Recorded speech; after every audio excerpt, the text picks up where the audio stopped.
All right, so I'm not sure if we have anybody in the chat just yet, but we are still waiting for Eric to show up. So there's going to be a little bit of a delay getting the game going. And the players are currently leveling up anyway.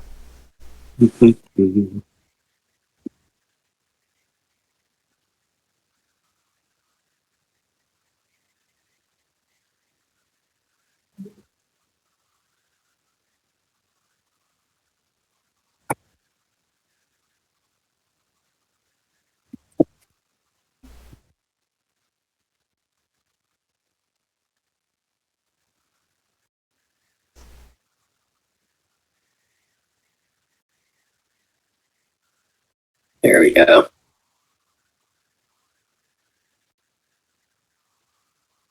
I do enjoy how the leveling up system is actually fairly simple.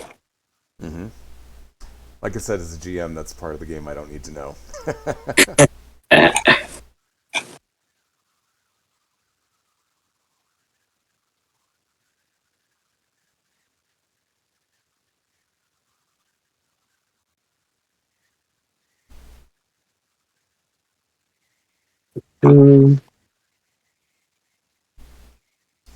So we didn't actually have a whole lot of chatter going on when we did session 0 of Star Trek the other day.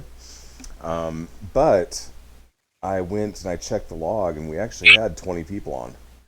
Wow, So I excellent. think we need to. I think I need to make an effort to talk to the chat a little bit more than what I do. It was also session 0. I think the whole thing only ran about 40 minutes.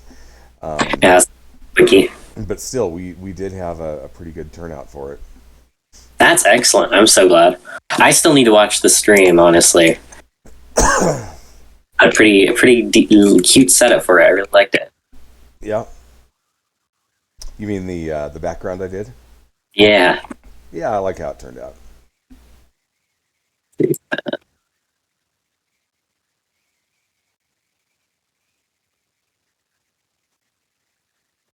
Okay. I'm gonna level up Rambo. Miyamoto's done. Mm.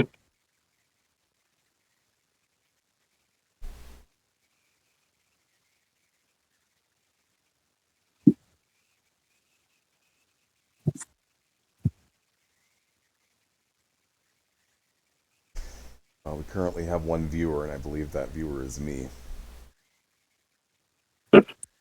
I'm in there as well, but I don't know if I'm showing up. Actually, our YouTube channel hasn't been doing too bad either. Excellent. If you need any channel art, let me know. I'm eager for any kind of warm up I can get. I'm thinking about changing the name of the channel though, because right now it's what is it? Tabletop 2D or 2D20 tabletop Fallout Pack Northwest, and it's so specific to one game, and I'm starting to branch out into other games. That I'd like something that's a little Absolutely. bit more generic or a little more branded to tabletop RPGing as opposed to just Fallout specific. I was about to say, you got to get your brand up. Yeah. It's a necessity. Mm-hmm. We're gonna.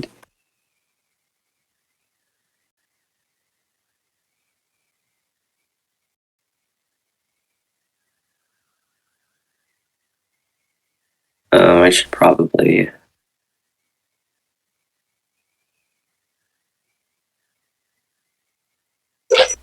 I'm just gonna level up Regis in a way that's balancing statistically.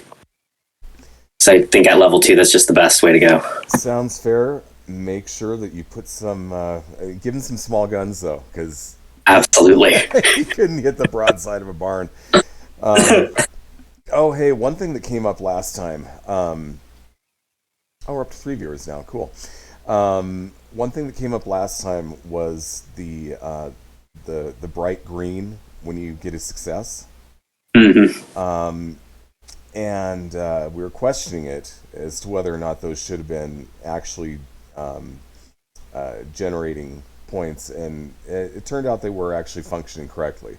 So Oh, we don't need to worry about that. Excellent. That sounds great. Hmm.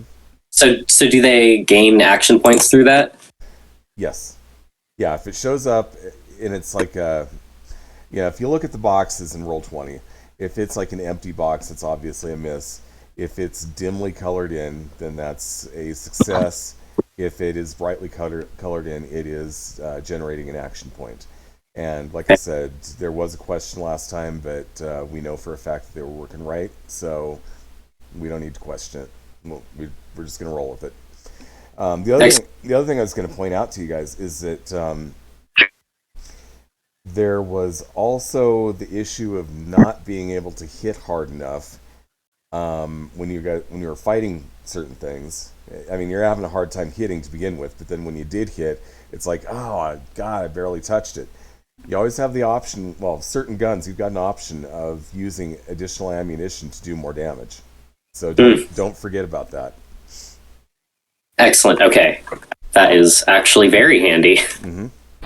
Now you tell us. No, I'm kidding. Hey, we're all learning. We're all learning. Yeah, we are.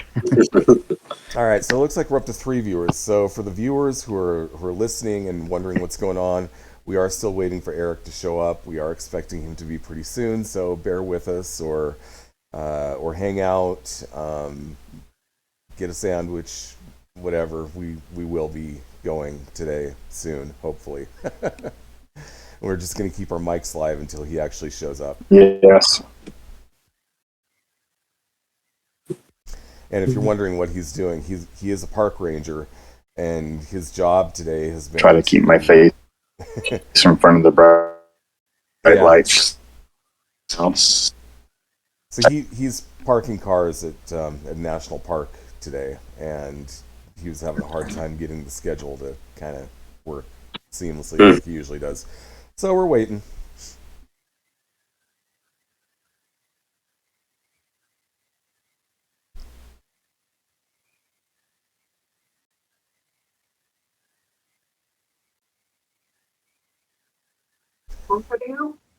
Capricious Nature says, "Good morning." Good morning, Capricious Nature. Good to see you. I'm And trying to get my phone to work. I'm doubt you guys saw it, but on Friday he ran the first session of his Fallout Asia game. That's right. I did see that indeed. It was good. It was good. It was fun. I'm excited to watch. I think that's a really, really good setting for a Fallout game. Mm-hmm. That's one we haven't seen, too. It's like, I'd never even thought about that. It's like the Assassin's Creed games. I'm like, just waiting for a Japanese one or like a Chinese one at some point. Like, love to see that. Fallout Asia. That's amazing. I couldn't imagine what like Hong Kong would look like. Oh, and or Tokyo. He's going grimdark too. So they had like blood rain and blood spray, and somebody had a big pukey mess, and it's just Excellent. yeah, it was fun. And he set up some interesting questions in the first session there too. So it'll be kind of fun to see how that plays out.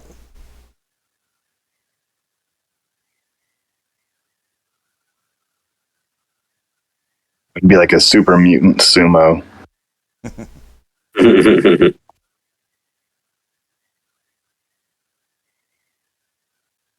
Yeah, actually, everybody in that game is a human except for one who's Mr. Handy. Oh, Mr. fun. Handy, that's cool. I love that.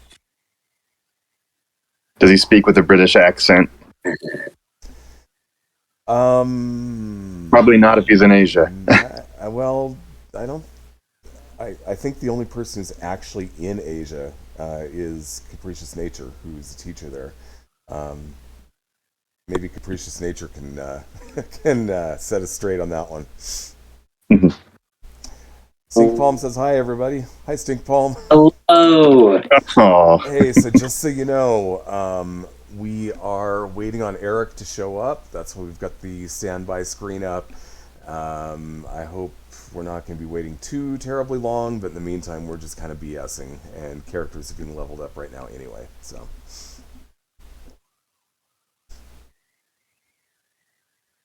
There we go. Okay. and we were just talking about the Fallout Asia game, which is definitely fun. I'm going to definitely keep watching. So, kind of a little fun idea. This session, how many people do we have watching right now? Currently, we have 4 viewers. During this session, as long as the opportunity presents itself, I don't have the ability to read the. I don't have the ability to read the chat stream or log or whatever, but I will let each viewer that's currently hearing my voice make one decision for my character during this session. Whenever they can interrupt, type it up, and they can make a decision for my character if they would like to. I'd like to see how that goes. Just don't get him killed, please. Chaos. So yeah, I'll honor that.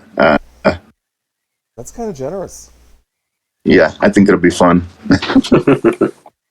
Don't die. Get me killed, and not deliberately anyway. And hopefully we can, keep him in character a little bit. But yeah, you can make some calls for me. I'd be kind of curious to see how other people would handle him in whatever situations. Oof, my hands will be tied. All right, so I think we're gonna have to make a decision here pretty soon. I'm gonna give Eric until 10 after, and if he's not on by then we will go ahead and get started. And when he shows up, we'll take a 5-minute break, and I'll have to rearrange all the windows and put him in. Yeah, his character is pretty quiet anyway. Like, I mean, he's involved, but he's kind of a shy character almost. It seems like he does what he does, and that's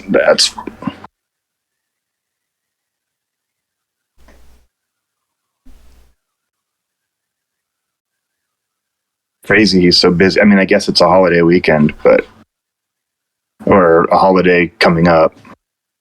Yeah.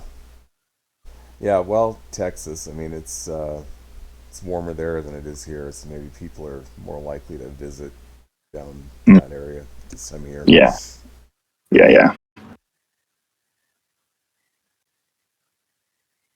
I'm trying to keep my head in the frame, but I'm sitting on my sofa because I have to charge my phone, and there's no charger by the table, so I'm like leaning against the arm of the couch trying to like remain in frame and not blind you guys with this halo behind me. Stink Palm, in referencing you letting them make a decision for you, said, this is going to be a mistake. Daring, are we? What did he say? Feeling daring, are we? Oh, man. Quiet. I'm about to learn a lesson in naivety. Looks like we just jumped up to 6 viewers. So to let people know, right now we are still waiting for Eric. He's a park ranger, and he's been parking cars all day. So he should be showing up soon, but if he's not here in another, say, 5 minutes or so, we're going to go ahead and start without him, and then when he does show up, we'll take a break and add him into the game. So hang with us, hang tight. Yeah, I'm taking. Do you have everybody leveled up now? I'm just about to wrap up. Yeah, he was doing everybody else. Yeah. Thank you, by the way. Thank you. You're very welcome. What is on your shirt? I can't tell, but it looks like it's neat art. It's Medusa. Medusa. It's from a one-man, I don't even know how to describe, Southern Gothic band that I once saw in the city. And during the performance, he had a one-string guitar that broke. The single string broke. So he turned around, and you know what he pulled out? 2-string guitar. It was incredible. I think I could probably play a 1-string. I think I could too, maybe. Maybe not as good as him. There were some funky sounds coming out of it, I swear. Crazy. What were they called? Lincoln Durham. They were actually in Spokane, Washington, which nobody ever comes to Spokane, so it was kind of a nice little steal. I have a lot of friends and family in Spokane, but I've only been there maybe 2 times in my life, passing through to church summer camp. I was actually just there. My boyfriend is a performer, and there's a big drag scene over there, so we go there at least like once a month. Yeah. Cool.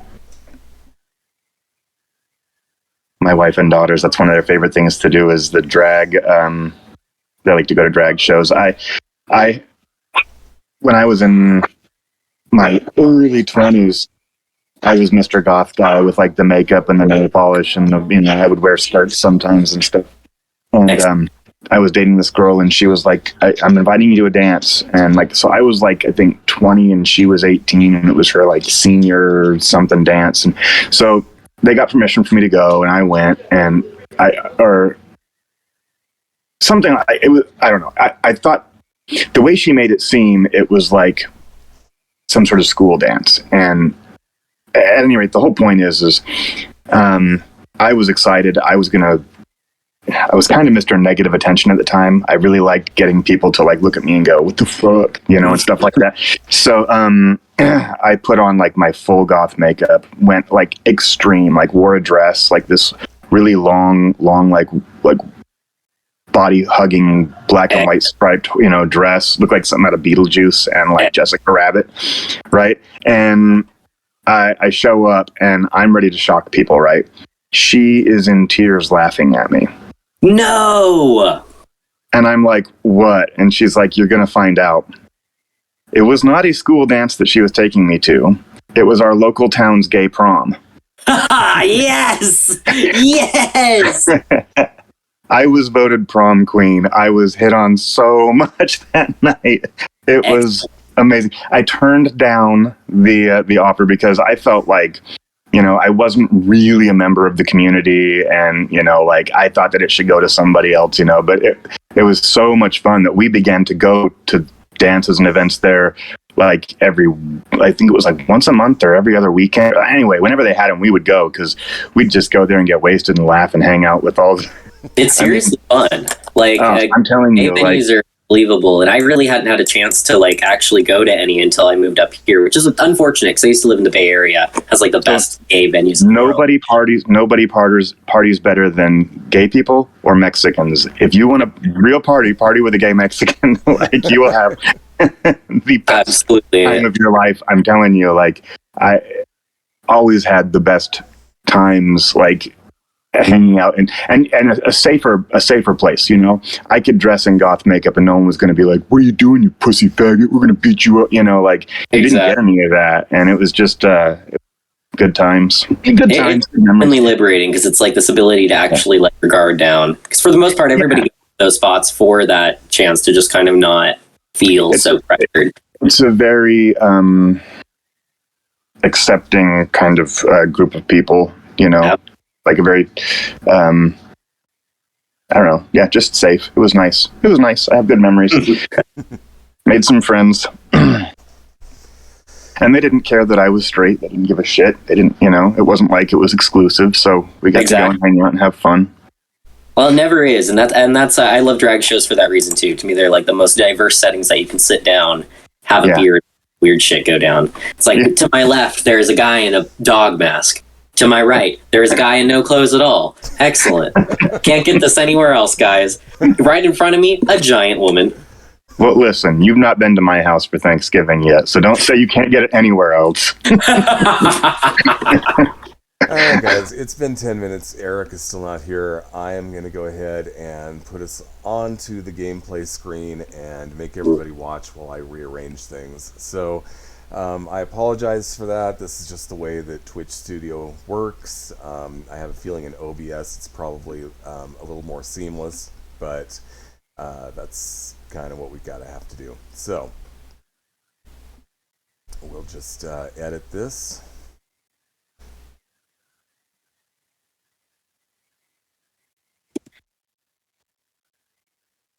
I yes, I'm just about done leveling up. I actually think I'm done right now. Yeah. What did you go with, just out of curiosity? I went with, for Rambo, Gun Nut, because insofar as much benefit as I can give myself early on, I will take. What does Gun Nut do exactly? You can modify small guns and weapons with weapon mods. Each rank in each perk unlocks an additional rank weapon mod. Rank 1 unlocks rank 1, etc., etc., etc. Sweet. And I ended up giving Regis Pathfinder, which is when traveling over long distances through the wilderness, a successful perception plus survival test with a difficulty determined by the GM based on terrain reduces the travel time by half. We'll be doing a lot of walking. Yeah, so he'll help us get through it faster. You can not just help yourself, but you can help others, I think, right? I mean, if you can modify weapons... Exactly. That's... And then I can run out there and take one for the team. Boy, melee stuff. I gotta get better at sneaking. I've got a pretty high dex, though. So that should be... or agility, I guess they call it in this game. Yeah, anyway, so I just need to work on my stealth skill next. In fact, you know how I gave my melee weapons a +1? Yeah. Give me a stealth of +1 instead. Can we go back and do that? Yeah, absolutely. Right now, your melee and small guns are balanced, so that works. Yeah.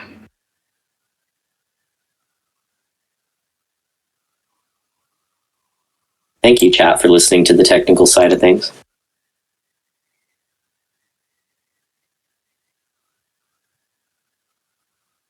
I can't tell. There's very little movement going on. Is Darren...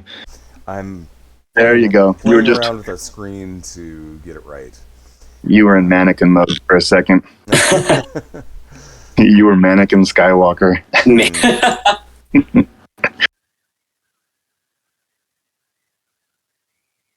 Okay, there we go.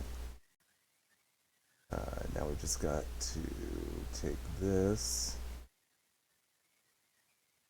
move it up, and close enough for government work. That's terrifying. The fact that that is an expression terrifies the ever-living shit out of me.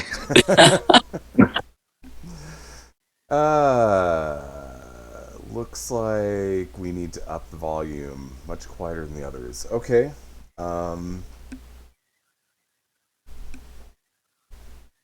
Normally I'm wearing a headset. I'll have to be a little louder too, I guess. Can't wear the headset with the phone.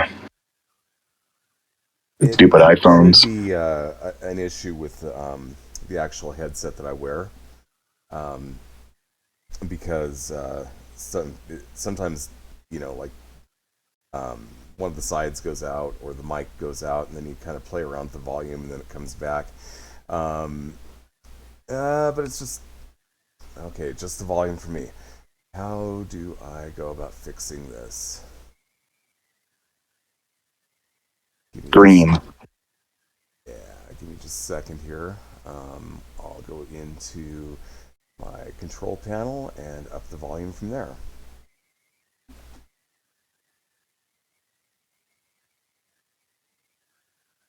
I'm going to get my D20s out, and I'm going to pick 2 for tonight's session because I'm not going to be using this session. So what I'll do is I'll get my D20s out, and we'll tell you what colors I have, and we'll let some players choose which dice I use. Yes, perfect. Because if I'm going to let them, destroy me, I might as well be thorough.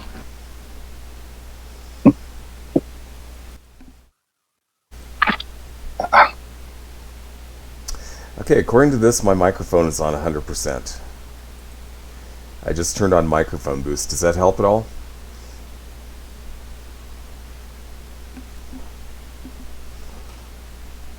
Yes? No? Maybe? Sounds the same to us, but I'm not listening to the other Okay. channel. And that's the weird thing, is it should sound the same to everybody because it's coming in from the same source.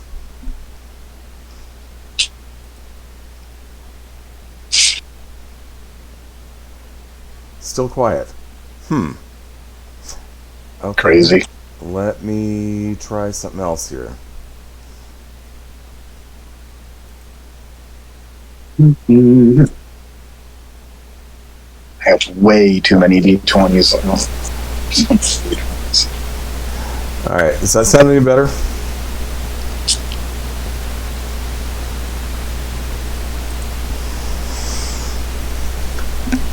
I just upped the audio on Twitch Studio. Noise floor is higher. Okay.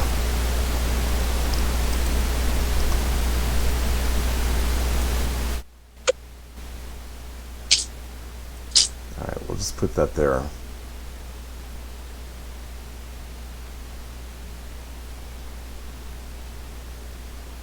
I'm trying to super loud now. Okay. Well, I will turn it back down a little bit. Any better? You know if the toaster gets put up? Yeah, when it cools down. Yeah, it just goes underneath in that cabinet with the pans, pots, and skillets. Yeah. About the only other thing I can think of is just to make sure that that this is on Max headset, which I think it is.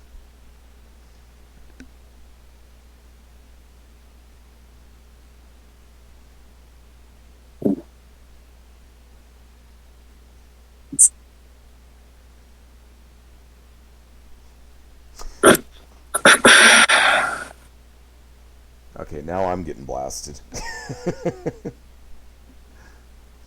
Somebody say something. Hello.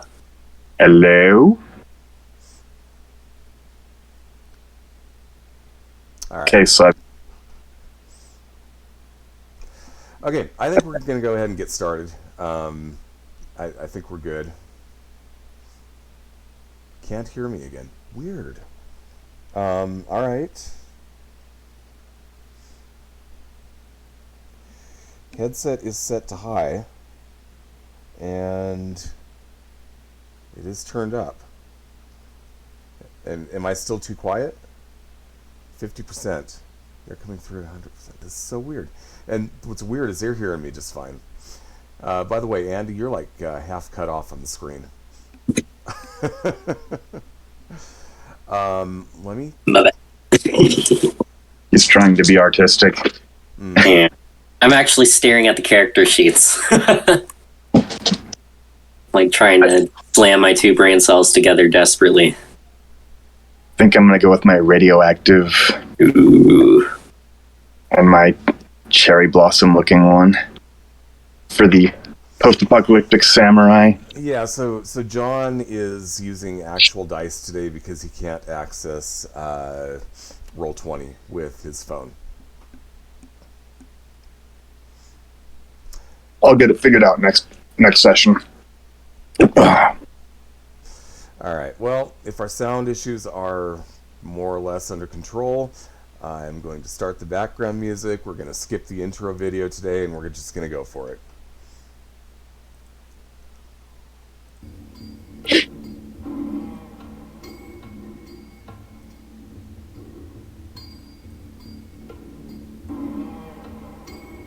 All right. So, we're on. It's been about a month since we last played. Yeah, sorry. And I think our background music's a little loud, so I'm going to turn that down a bit.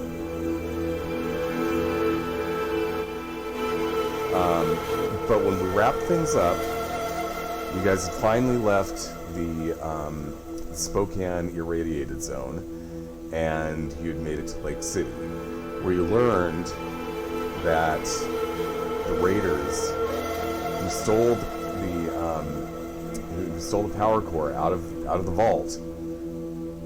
They took it right through Lake City, stole a boat, and took off. Oh yeah, the boat. Oh no. So the boat has been sitting out there for basically since they left. They came through, they stole the boat, and it's been sitting about a mile offshore, within sight, since they took off. And you've just arrived in town, and they've caught you up on what's going on. How big of a boat is this? Okay, I am being overpowered by music still. Let me turn the music down.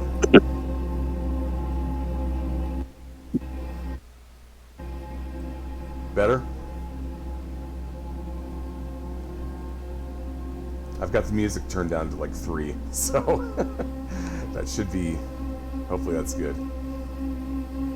Oh, audio is super low, so I'm good. Okay, cool. How big of a boat is it? It is a freshwater yacht. Okay. So the way that what happened in Lake City is obviously, the war occurred. The war occurred. They only started to rebuild about 10 years ago. And so there's a lot of there are a lot of boats that were still kind of there. They're still kind of floating in various conditions. Some of them were fixed up. Others were not. And as you may or may not know, Lake City is Coeur d'Alene, and it's actually got the largest freshwater, actually not even freshwater, largest boardwalk in the United States, if not the world. So it goes way the heck out there and goes around the hotel, the Hagedon Hotel. And so it obviously fell into disrepair, pretty bad, but there were still a lot of boats there by the time people actually resettled. And it was the Fort Lewis division that came in there and started resettling it. So they went in there, they repaired the boardwalk. Some of the boats were repaired, many of them were not. Many of them are just kind of still sitting there in a bad state and left there. But these guys, for whatever reason, they came through. They had the reactor core, which you're obviously trying to get back, and for whatever reason, they just went out there and they've been sitting ever since. And you've just arrived in town. Okay. So we need to find some way to get to the boat, but we have to have a plan for what we're going to do once we get there because, power armor and stuff. We can't just sink the boat somehow from dry land because we need that power core. We should go in there with at least a little bit of preparation if we could find anywhere to buy or scavenge items for the sake of our health. Good idea. Good idea, because I think we're out of med packs or whatever it is that stim packs. I don't think we have any stim packs currently. There is a trading post in town, although you have shown up in the middle of the night, and they are not open right now. Okay. I'm going to ask somebody how safe we are, obviously, relatively speaking, but I guess what I'm getting at is I want to know if we wait till daylight to do some shopping and then go out the next evening, is that going to be safe, or are people coming from the boat to the shore, or whatever you would call the land, the boardwalk? Are they making trips back and forth from there, and are we likely to be encountered and get in trouble that way? I'm not sure exactly what you're asking. So if we decide to wait and do our mercantile stuff when we wake up, are we going to run into a problem of encountering these raiders from the boat? Do they send little lifeboats full of dudes over to to cause problems? Have they done that, or did they just come into town and go straight to the boat and straight out there? They came into town. They kind of shot their way in somewhat, went to the boat, and they've been staying there ever since. So it doesn't look like there's any back and forth going on. And actually, I'm going to take one more second and try to get you fixed on the streaming page, because you're a little bit off and it looks weird. Yeah, I'm sorry. I'm hunched down in a weird angle to be on camera, sitting on my couch, like trying to keep the light from blinding people and keep my phone charged. It's a pain in the ass. It's not just that; it's also the way I've got you positioned. So I just need to fix that. So yeah, I guess what I'm asking is, just the bottom line is, are we as safe as anywhere else to like rest here until the morning to do some shopping? Capricious Nature said, Miyamoto, this is the audience commanding your PC. You must now go and hijack the boat immediately. Oh no! Brent looks at Miyamoto completely distraught. You should have never made that deal. Okay, well, I'm glad I put points in stealth. I think it's best we make our move now. Catch them, off guard. It's nighttime, and they're already, they just went through a battle to get through here. We don't want to give them any more time to recover and to get settled there. We need to take them out now. Maybe we can get on and get the device without being caught as well. There's that possibility, but I think we need to get there before they set down roots. I guess you would know better than I. No. So just so you know, as far as boats go, there are some boats that you can actually paddle around that you can have access to. There are also some smaller motorboats which you could also get access to. It does help that you're a marshal and they know you, so you can actually commandeer one of these and just take it. Do they have those little two-man things where couples sit side by side and pedal like a bike? Oh, paddle boat. Plastic paddle boat. I'm gonna say no. Dang it. What an intimidating sight that would have been. Okay.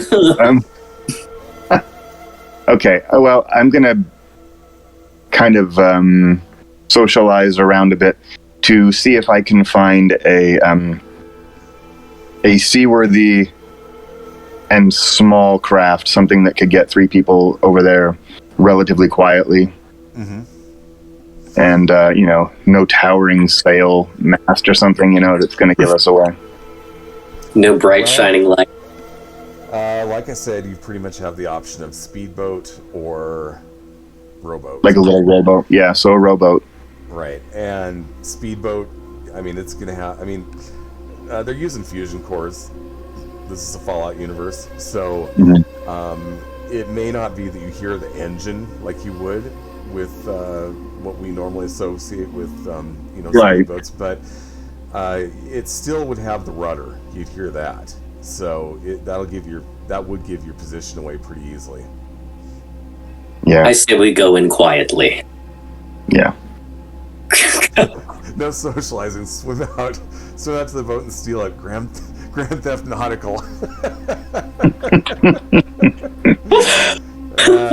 I think he's used his one though. Capricious Nature is going God mode. Yeah, you son of a. Well, we might as well go. Yeah. A man of his word, John proceeds to lead his character into what appears to be certain death.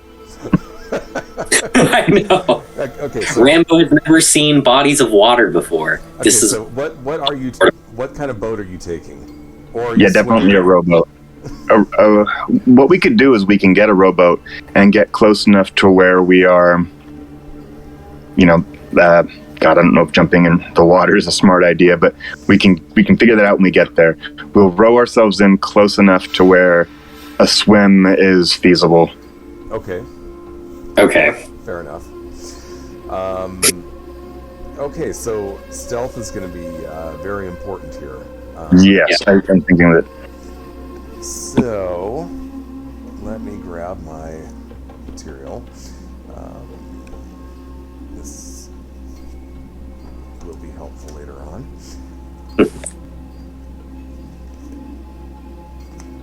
I hope you're proud of yourself. He's messing with you, that's for sure. This is going to be fun. Okay, I'm missing something here. I should have been more organized than this.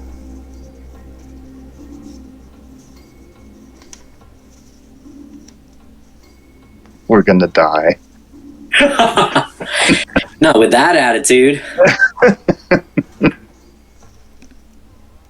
I think I actually took my rules printout and moved it into the wrong pile. My apologies for this. You have nothing to apologize for. Capricious nature, on the other hand. He's trying to kill you off in this game so he can steal you for his game. Yeah. He was like, samurai belongs in Asia.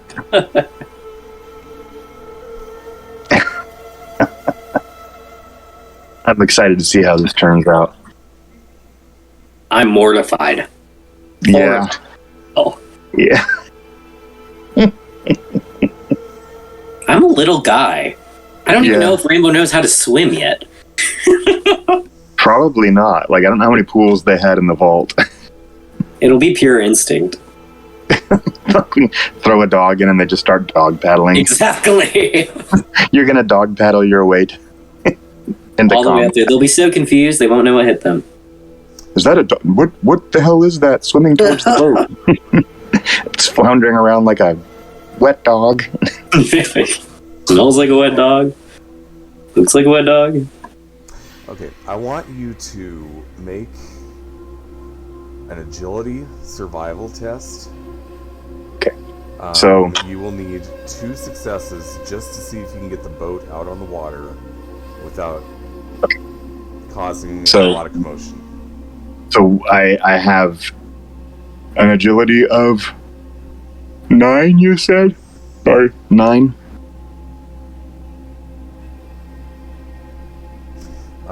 Let's see, I'm looking at Regis currently. Oop, that was an accident. I believe my agility is 9, but I don't know if I have any survival. I'm pulling you up right now. Your agility is 10. Okay. Your survival is 3. So you need to get 2 rolls under a 13 to launch that boat without calling attention to yourself. Okay, cross your fingers, everybody. Here goes the dice. Clackety clack. I got a 10 and a 3. Okay. 10. Those are both successes. So, Okay. Wasted the successes on that shit. well, it's Gonna roll 20s on more. You know, I would have been a little careful and probably used an action point in that case. 2 successes. That should also be an action point. That should have generated an action point. Okay, so we got 1 action point. Right. I will put a token down for that. Okay. I'll use a D12 and just... Okay, so you've launched the boat. The 3 of you are on this rowboat. Yep. You're being very quiet, and I'm assuming you're taking it slow. Yeah. Yes. Okay. We've only got, you said, what, about a mile? Yeah, you got a mile to go. So, I mean, it's going to take you a little while to row out there. Yeah. But, so, kind of tell me what you're doing to avoid attracting attention, since you're trying to get close to these guys without being noticed. So I'll present my idea, and if Rambo is like, no, I don't like that, then we can determine what we're actually doing. But I would think that maybe, obviously, we need to go at a decent pace because we got a little ways to go and we want to do it under nightfall. Mm-hmm. But we also want to be kind of cautious with the splashy splash. So just kind of going at a medium pace, just trying to be as quiet as possible. And I would think that everybody should be like laying low in the boat, except for the person rowing, and maybe have a blanket over them or something like that, some sort of like tarp or something. So we find something before we leave that we can cover that person with, so it just looks kind of like not as obvious a figure rowing a boat. Like maybe from a faraway glance, they would just see a boat floating out there with a tarp on it. Doesn't mean they're not going to fill that boat full of, AK rounds, but it's really the only thing we can do. And if you focus on the quiet part of the navigating, I think Rambo's also going to be a little bit perceptive in this moment, tracking around, making sure there's nobody sneaking up on us. So you're keeping an observation while I do I'll row. Yeah, that's fine. We'll actually have Regis row as well. Yeah, sounds good. Okay, you're making your way out there slowly. Yep. I'm going to assume that you're also keeping an eye on things as far as the boat that you're approaching. Yes. Yeah, that's what Rambo's doing. Okay. Well, like I said before, the boat's sitting there pretty much motionless. You're not sure why they're not moving, because you're pretty sure it works. But it's kind of, bouncing up and down and swaying quite a bit. Like there's a little bit of commotion going on inside. And you see one guy sitting up top, and he's got a gun.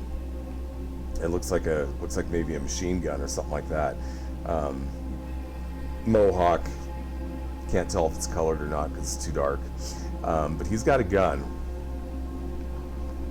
And he's just hanging out there, but he looks kind of distracted. Like every once in a while, he'll look down into the boat's interior, and then he'll kind of shrug or something, and then he gets back to keeping a lookout. Okay, well, this boat's a rockin', don't come a knockin'. So we've done our best attempt at a raid and capricious nature. We're turning back around now. No, we're in too far. We must take him out. Yeah, we're in way over our heads. Boy, that's kind of curious. I really wish we could see what was going on in the boat. Well, we have to deal with that guy on the tower immediately. And we can't do it with, gunfire. Does anybody have any ranged weapons like a bow? Oh. At this point, you're about 100 yards off, and we'll just say that you're in a spot that's somewhat protected by a shadow. Because if you've ever been to Coeur d'Alene, you know the place is kind of surrounded by mountains, and that casts a lot of shadows on the water. So you are marginally protected by a shadow coming off one of the mountains, which would protect you from the boat, but protect you from being seen to an extent. But we're about to make you do another agility check.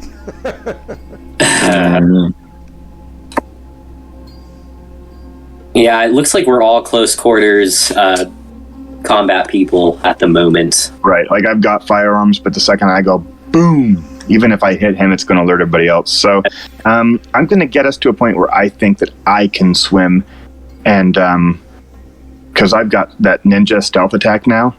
Oh, that's right. And I'm going to try to take out the guy with the machine gun and get said machine gun.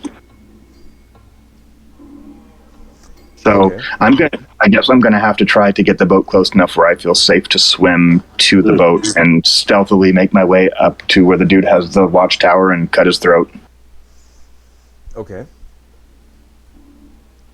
I guess. I don't know what else to do. There's a lot of commotion on the boat. As long as we take out that guy, I don't know, before he can alert anybody, that would be our best bet. We're going to have to fight these guys no matter what. We're in the middle of the water. Yeah, I don't know how we're going to... Even if it's a big boat, it's not so big that we can move around a lot freely in there without... there's a bunch of raiders. So we need to take out the watch guy so we can at least use that elevated spot to kind of check out what's going on ourselves. So I can't think of any other way than me without shooting guns from our boat and then being a sitting duck for them to fish in a barrel.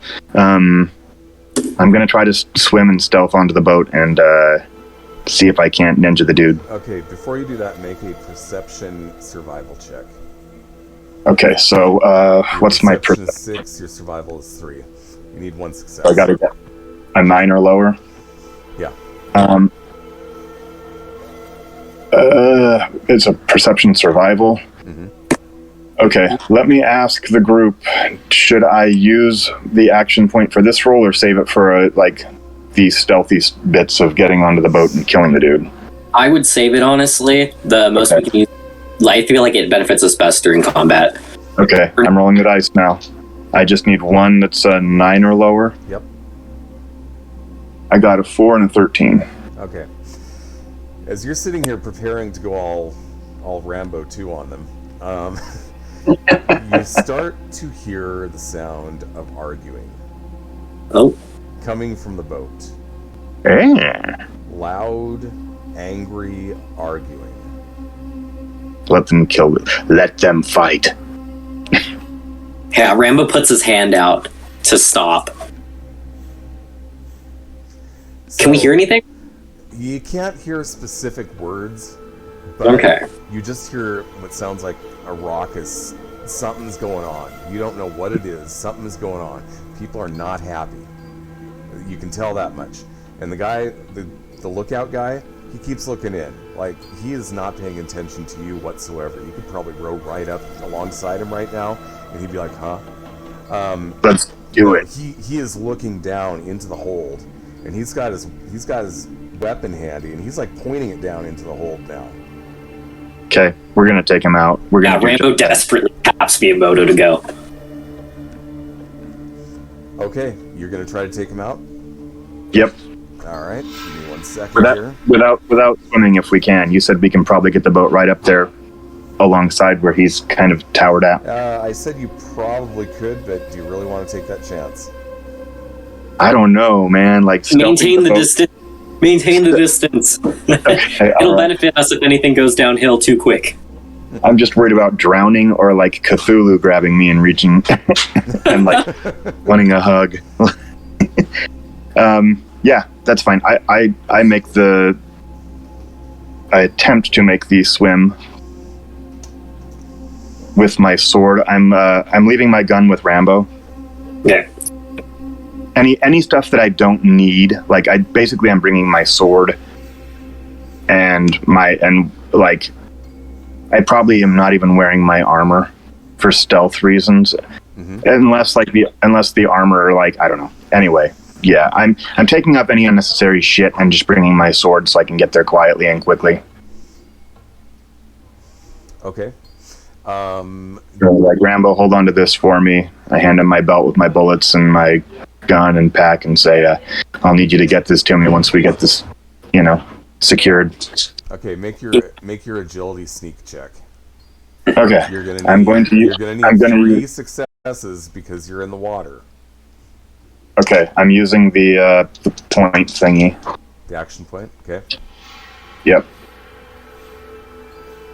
And I have to get an 11 or lower on 3 dice. Oh god. Right, but if you roll a 4 or under, you will score another action point. Well, I got a 3, a 16, and a 13, so... Okay. I failed. You get an action point, but you fail. Yeah. Okay. I'm gonna need that action point. Okay, you are clearly making a lot of noise. Yeah, jumping in the water, getting in the water, it was I'm not practiced at swimming. It's not something that he encounters very often. So the guy up on top,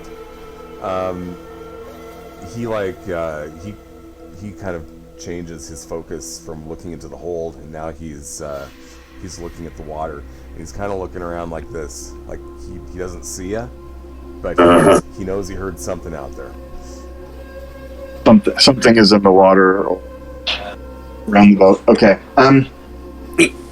Okay, can I make a second attempt to stealth onto the boat without being directly spotted by him? Are you trying to stealth onto his boat or your boat? His boat again. I gotta close the gate. I'm committed at this point. I'll let you try. Okay. Same roll. I'm spending the action point. I got to get 3 successes, and they are. What did we say? It was 9 or lower. It was an agility sneak. So agility was 10, sneak is 4. So you need 14 or lower.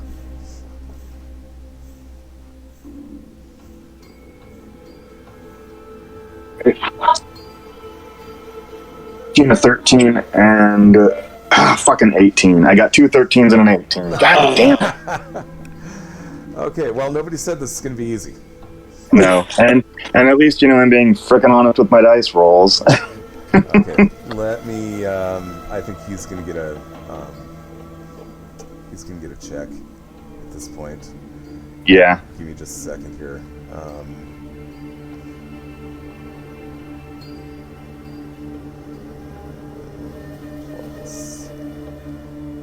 Well, you're lucky he doesn't have very high score, but that doesn't mean he's not going to make it. Yeah. So you really just route. Sit there.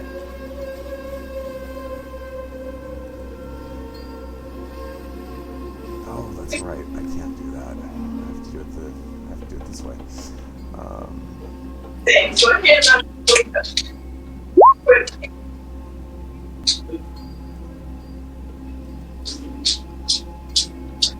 Okay, so he got 10 successes. The a bullets. 6 and a 1. Son of a bitch. He spotted you. Of course he did. All right. He's gonna take a shot. Yeah.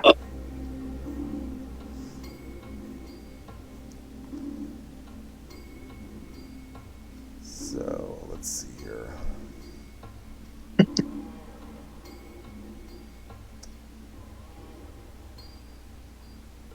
Okay, Rambo, what I'm going to need you to do is, as he shoots, use the oar to stop the bullet. I don't think that's going to work at all. Okay. He gets a 9 and a 5, so he gets 1 success. I'm going to assume that's a hit.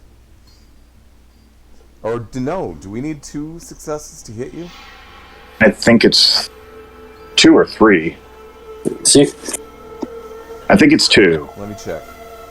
I do have your character sheet up in front of me. That's 2. Okay, he misses. Yes. You're not sure if it's a bullet or a rock or something hits very near you in the water. Okay. But when he does that, you hear this pop, right? Yeah. All of a sudden, whatever's going inside that boat has just... You start hearing a lot more. Pop, pop, pop, pop, pop, pop, pop, pop, pop, pop, pop. And then you hear the sound of a heavy-ass machine gun. Just... You can hear bullets ripping through that thing. Yeah. Rambo literally hits the deck on this little rowboat they have. He's not standing up for Side anyone. of the yacht explodes in splinters. Yeah, I mean, you've got bullets going everywhere from the inside of this thing. The guy on the top of the yacht, he slumps down. Oh, Oh, shit. I try to gesture desperately for Miyamoto to come back. So this goes on. This goes on for about 15 seconds, and then you hear this chunk, chunk, chunk, chunk, and you see a guy in power armor standing there, and he is holding the core that you've been trying to get back. Hey! What, you're gonna say hey?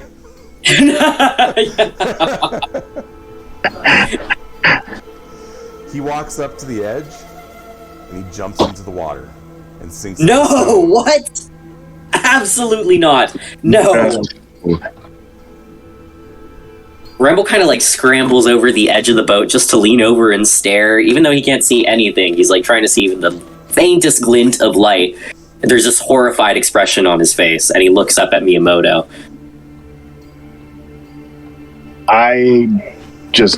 That whole plan went to shit and I don't know what to do. So you see a look on my face of just like, oh God. We should. He points desperately to the boat. Let's go in there. Let's check it. Let's check it now. Right I think now. you're right. I think you're right. We need to know what went down. So yeah, we start rowing. At this point, there's no need to be quiet, I don't think. So we row to the boat, or what's left of the boat. Hopefully, it's not like on fire and sinking. No, it does not appear to be on fire or sinking. It does look like it just had the crap blown out of the sides of it, though. So, Okay. Cautiously board the vessel and begin to go through the go through the wreckage to see what if we can figure out what went down and maybe where this guy is headed. okay. Well, I mean, the thing about power armor, you can literally sink to the bottom of the ocean And just walk. It will protect you. So there's that. But so you paddle up to the yacht, and like I said, it looks like it is still perfectly seaworthy. And you climb aboard. Okay. You look into the hold, and you see about 8 dead raiders. Wow. Blood is everywhere. Like pieces of them are everywhere. Yeah. Damn. Anything like a functioning computer or a map on a table or anything that indicates where they might be going or he might be going? You don't see anything like that, no. Okay, so we don't have any clues based on the crime scene, but maybe we can loot some stuff. Is there any armor that we can get for Rambo? Any bullets, melee weapons, anything we can harvest from this bountiful battlefield? Okay, this body farm. There is going to be raider armor that you can harvest from these guys. There's about between the group of them, there's about 2 full sets, every piece. Right arm, left arm, chest. I need to actually pull up the equipment list, which is somewhere else. I think we got some armor now. Rambo and Moset. Yeah, give me just a minute here. I'm still working off the PDF.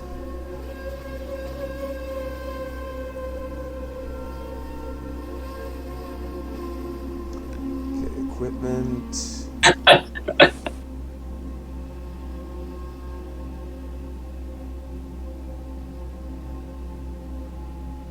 Looks like we need to be on page 130. Saved by the grace of the GM from I know. utter obliteration. What a twist. Yeah, now I'm nervous though. Yeah, what are we gonna do? Because we can't track the guy underwater.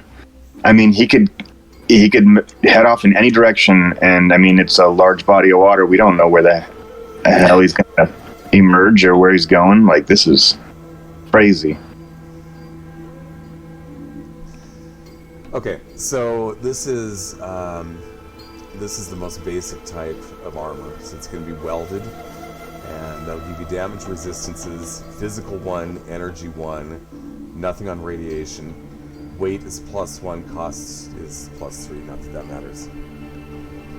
I'm gonna, while you're writing on your armor, I'm gonna go put a bag of popcorn in the microwave, if that's okay. Is that okay? Yeah, go for it. Just 1 second. I won't wait for it. I'll come back, or I'll just bring that thing with me if you guys don't mind a little bit of motion blur. Doesn't bother me at all. Let's make everybody dizzy. No, I'm kidding. It's an interactive camera game.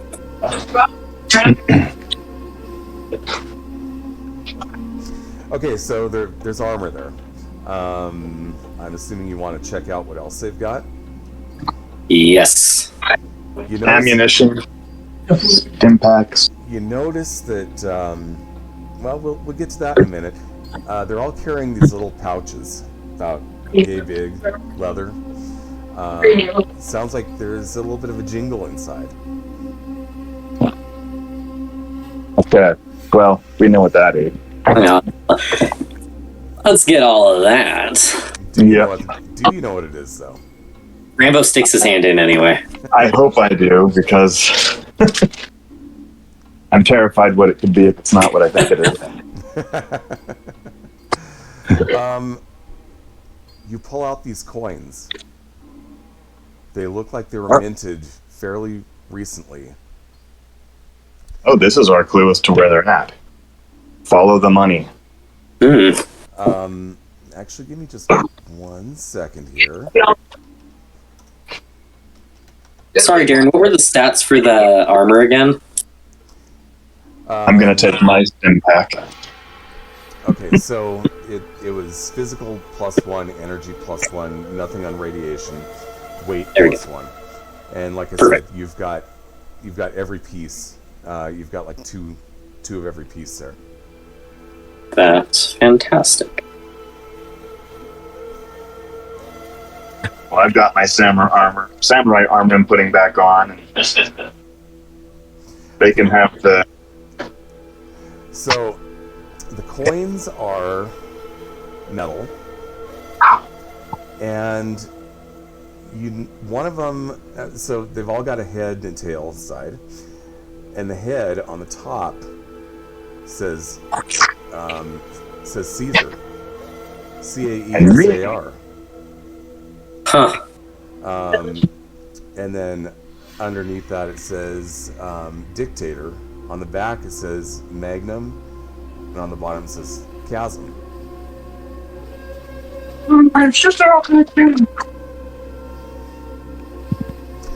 There's also a couple of gold coins in there as well, and they look very similar, except that what does it say? Well, one's got the image of Caesar on one side, and on the back it's got the image of a bull. Of a bull? Mm-hmm. Come on. So Really? they don't seem to be carrying any bottle caps, which is kind of strange. That's yeah. Okay, so we need to get back to the other side, Yes. where my allies are, so we can discuss with them. See if Well, they might know where these are from. yeah, that's what I'm wondering. And if not, maybe they can point us in the direction of somebody that does. Well, Plan of action. Yeah, you've never seen coins like this. Yeah, but that doesn't mean that some of my people haven't. Or we can also go back and check with. Well, we could ask the librarian, but we killed the librarian. We could talk with the ghouls that we met, the little ghoul mafia group. I don't know. Let's start with the people that are closest to go talk to our friends on shore. Okay, so you paddle your way back to Lake City. yes. Unfortunately, that's just kind of where you're at. Yeah. The sun is coming up. They're looking at you like you've got you got people from the Fort Lewis division, the ones who are actually the ones who resettled this place anyway. And they're looking at you going, because they know you. They're looking at you and they're going, what just happened out there? Rambo shrugs. There was some sort of internal conflict. By the way, Eric just messaged and said he'll be on in about 10 minutes, so we'll take a break when he gets here, and we'll have to reconfigure the screen. Okay, so yeah, they're like, what happened out there? Well, it seems like there was some sort of internal conflict. Gunfire everywhere. The figure in the large set of armor emerged from the lower deck and jumped into the water with the power cell. We couldn't find any clues except for these as to where he might be headed. and I hand a couple of the coins to whoever seems like they're the highest authority currently around me. Now, the guy looks at it and says, "What are these?" I thought maybe you could tell us. Yeah. He says, "I've never seen anything like this." No one. Do you know of anybody who might have? And there don't happen to be any coin collectors around here, right? You're probably not going to find any coin collectors, and pre-war money ain't worth much either. So, but you've seen pre-war money, and this isn't it.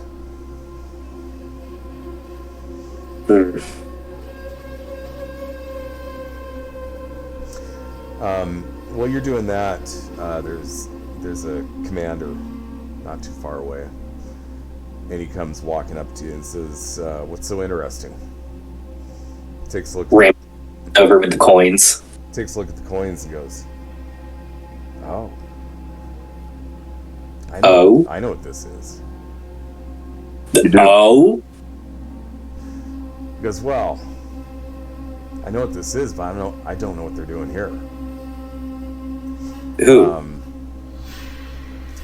Well, back in Colorado, Arizona, Hoover Dam, there was this group known as Kaisar's Legion.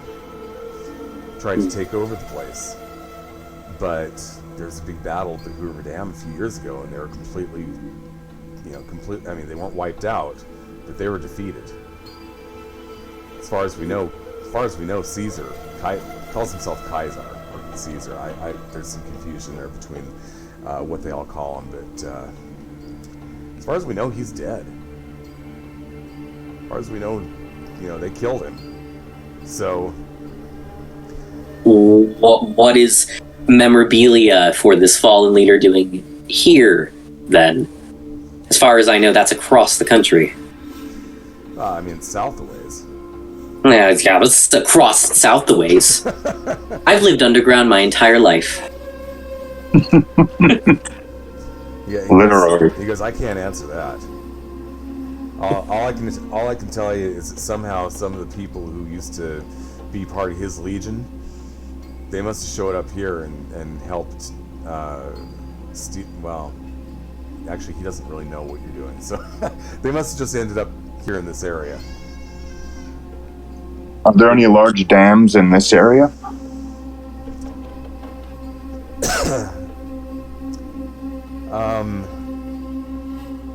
Not too close here. I think the dams on Snake River, some of them are still intact, but yeah, it's all pre-war stuff. Because I haven't been out there to check them out, frankly. I wonder, why were they using a dam in the first place? Electricity control. It's also a very good defensible area. If this group still existed, could it make sense that they had to relocate and migrate away from the area they lost and perhaps find a new dam? Could be. Don't we have a lot of rivers in this area? Yeah. Many. Mm-hmm. And even now, the rivers still exist. They're not as healthy as they once were, but they do exist. Wonder where the nearest dam that might be functioning is, that we could scout that out. It wouldn't hurt. As one possibility. It's the best option. We're not diving.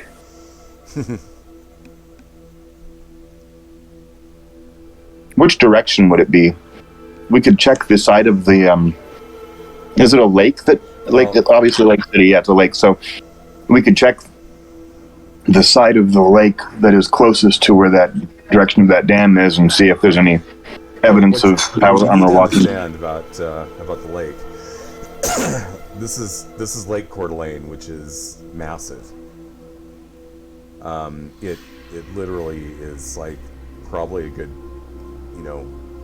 it's kind of in an L shape, and it's probably a good 50 miles from the North Shore, which is where you're at, down to like the bottom edge. So there's a lot of ground to cover from where you're at. Okay. I wonder if anybody over here knows of any rest areas we could take in between. If we want to head towards this dam, maybe, I don't know. It would benefit us to follow allies instead of going out on our own.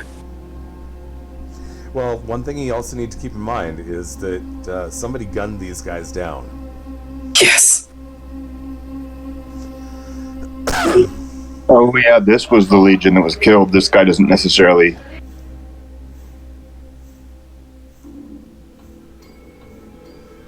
Who were they fighting that they lost to originally?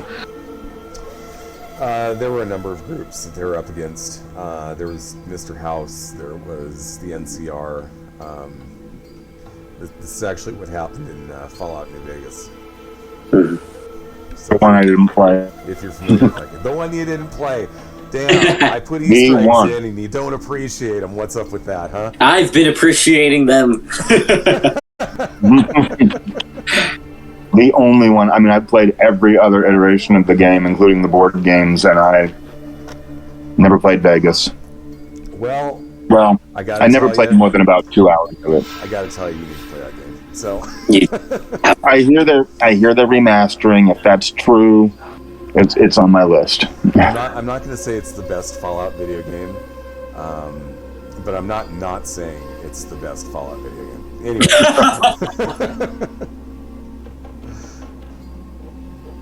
All right, so yeah, so what do you want to do at this point? And I'd like to remind you of something. Somebody had mentioned to you that you should talk to somebody else when you get into Lake City. Oh, yes, that's right. Mizu Teru, your old partner. Oh yeah.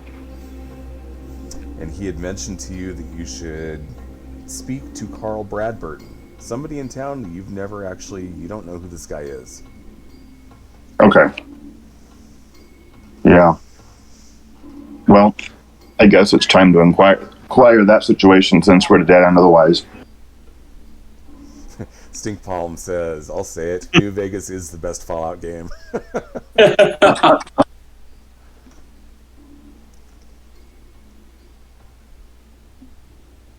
Okay, so what's the plan? We're going to look up this guy, Bradford or whatever. Okay. Might as well exhaust all options here before we decide to go off on a wild goose chase. I agree. It doesn't take much asking around, and you find out that this Carl Bradburton guy, he's kind of a weird hermit who lives to the north of the city. It's about a mile outside of the city. I like weird. What's that?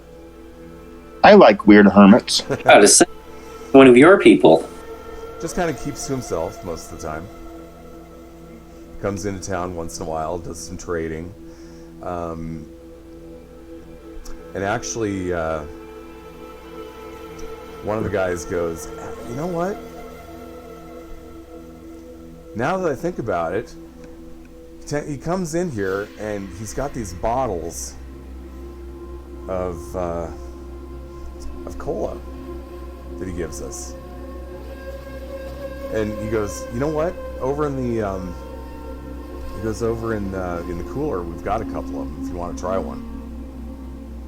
Yes. Okay. Yes. All right. You go over there. He brings out this glass bottle full of a dark brown liquid. It's got a bottle cap on it. Bottle cap does not say Nuka Cola. Does not look like it's in any way valuable. But he pops it off and he hands it to you. Rambo's gonna take a sip. Okay. Oddly like Nuka Cola, but you can tell something's off. I need to find out what's in this. The flavor is just not quite right. You can tell that it is intended to taste like Nuka Cola, but Is it Nuka Pepsi? it's like Nuka Sam's Club. A Rambo passes it to Miyamoto. Look. Hands it back. Or Shrimpy. passes it to our good friend Mosette. The commute. I'm assuming Mosette takes a drink and also says, Yeah. All right, where can we find this hermit and his soda? about a mile north of town. Okay. All right, then, Miyamoto, we're off. Yep. Thank you for your help, Miyamoto's friends. Well, that was actually, those were members of the Fort Lewis Division, not the Marshals. So Oh, that's you're not actually from the same faction. Friends might be overstating things a bit. I mean, the Marshals do provide law enforcement for Lake City, so there's that. But like I said, you guys are acquainted, and you don't kill each other. that might as well. Occasionally you work together. Mutually aligned. Yes. I guess associates. Mm-hmm. Okay. Yep, we're gonna take our happy butts over to the Hermit's Okay. LA. Okay. Takes you a little while, but fortunately, this being a pretty well settled area, it's not that dangerous on the outskirts of town until you get a little bit further out. Oh, And Eric Hey, look who's showing here. up. So, what we're gonna do is we're just gonna say that you arrive. The house, you can see it in the distance. There's actually, you're kind of out amongst trees, and the trees were not destroyed in the apocalypse in this area. Like the Spokane area, everything is flat and nothing is still growing. In this area, like the evergreen trees that used to be like big and tall around here, they still exist, but they look kind of sickly. They're kind of yellowish, and some of them are kind of, instead of growing straight up, they're kind of snaking around in weird directions. Or the pine needles are, just things look stunted and that type of thing. So they don't look quite, like you would have seen in the books. However, they do still exist. So we're going to go ahead and take a break real quick while I rearrange our game screen. And hopefully Eric will be on shortly because he has just shown up. I can see him trying to get in. So like I said, we'll start the break now, probably about 5 minutes. And mics will be hot. I'm not going to put on the Be Right Back screen because I do have to edit this screen. Does anybody else look at the Discord logo and see Mickey Mouse's shorts? no, now I do. That's all I can see.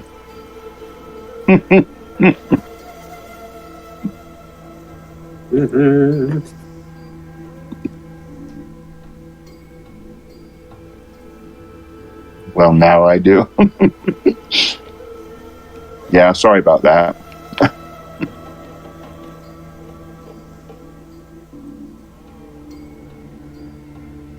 Always assumed it was supposed to be some sort of like video game controller or something, but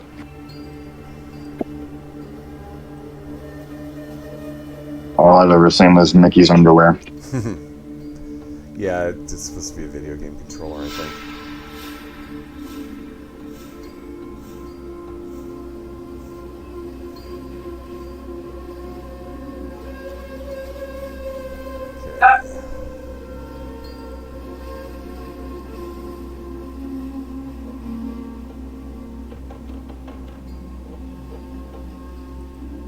Okay.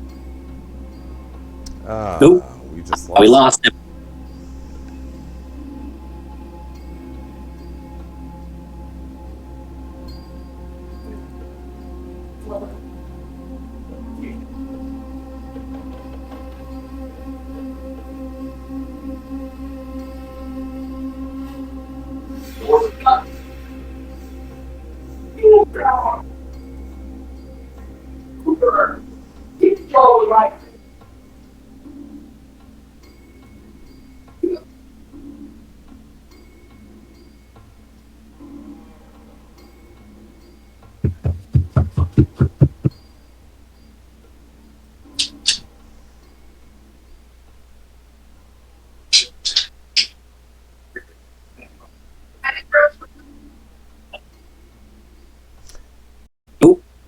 He's coming back in.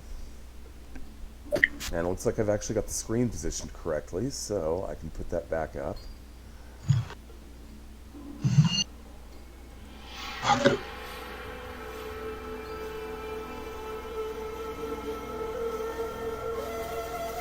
Excellent.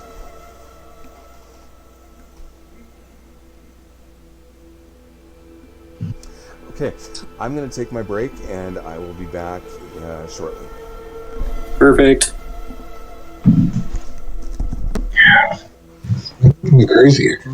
Can't see anything. Ugh.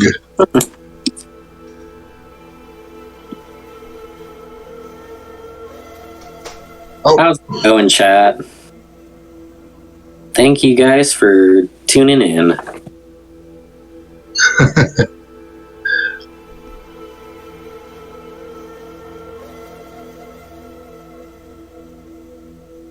Oh.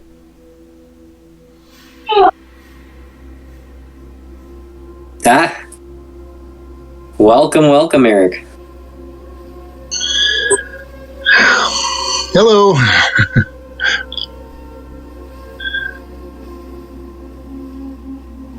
To catch you up on what just happened, we went out to that boat that was sitting on the shoreline Oh, cool. and Okay.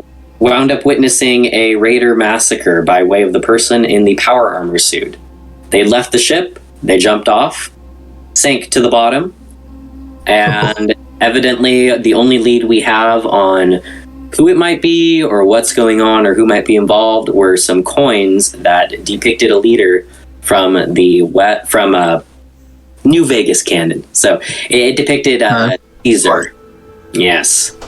I mean, And right now we're just trying to figure out if we should go to a dam or what is our next step of action. Okay. Looking for. If you want We to think it's the same set of power armor. then yeah. Yes. Okay. Yeah. Myriad fruits is the big thing. Like it's an almighty attack that hits like 3 to 5 targets and does like insane damage no matter. And like you get the dude at I think 89 by default. Oh, shoot. Yeah. Yeah, I'm not. Yeah, Eric, good to see you. doing my Yami test stuff. Well, sorry it took me so long. It's very busy here, this weekend. I can imagine everybody's going on vacation. Yeah. She's the fairy gal. Irishman. And the weather's been pretty nice. We're still, we haven't seen a lot of freezing nights, and so it's, again, at 6,000 feet, that's kind of nice. And and the holiday really has accelerated it. So the other reason I do the parking on weekends is visitors don't know who they're talking to because I have a yellow vest covering my uniform. But when I say no and you have to turn around, if they're going to yell at somebody, I'd rather they yelled at me. He's been all doing this. All right, so you guys want to catch Eric up on what has happened in the last hour? Already did.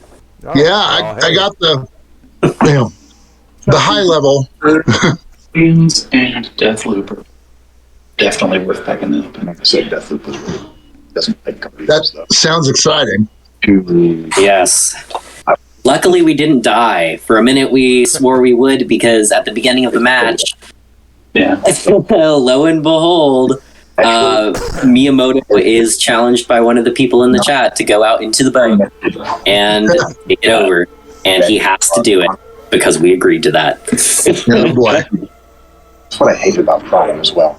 We have a very benevolent DM. It's an interesting idea, but Well, you get to see that. I'm going to be honest with you, that section was actually a little scripted. So Okay. Yeah. I wasn't going to let you go and commit suicide. And that's pretty much what was going to happen from the beginning. So Our scrappy band has a track record of picking fights that we shouldn't win, so we're doing all right. that is true. Get everything. Okay, so I think we're ready to so go. yeah, you were you were told to go check out this Carl Bradburton guy, Okay. which They- is what you're up They to at the already have moment. like, I DLC. need to go look something up real quick, so give me just a moment here. Oh yes, and Carl Bradburton's a hermit that evidently sells knockoff Nuka Cola or brings them in. We had to Okay. sit collectively as a group. It didn't taste well. It tasted fine, but it tasted off. Steam, which is That's like the update on that. stuff, is full of literally tens of thousands of shit that people have made for this game. Like Mansion of Madness is on there, Eldritch Horror is on there, Gloomhaven's on there. So you'll get there. So basically everything you can think of. I can't sit through that. Too much money. Getting other shit. That one. Shit. Okay. Which is basically the space. Yeah. The most popular game. Yeah. Everybody's from. It's kind of like 40% by the country. So, everybody talks about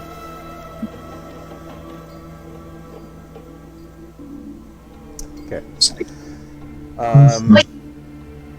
So you arrive outside of this house. Right. I got it. Oh. Is everything kosher? Yep, we're good. Okay, Yep. good. Okay, so you're outside of this house, and you notice that yeah, it's not that big of a house. It's more of a cabin, really, and it looks like almost like just all you hear is murmuring. Okay, I He's haven't. talking to himself. What's that? Oh, they're all they hear is murmuring. Right. Okay, I thought you were in game. I thought we were hearing. I didn't actually change anything. Are we still audible here?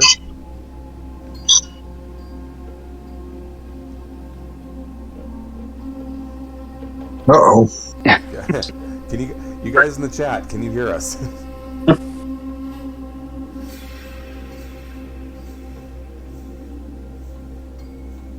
I'm sensing a problem. I'm sensing a problem. Let me get into the mixer here and see if I can reduce everyone's sound a bit to match yours. It should be fine. The problem is I don't know how to do that.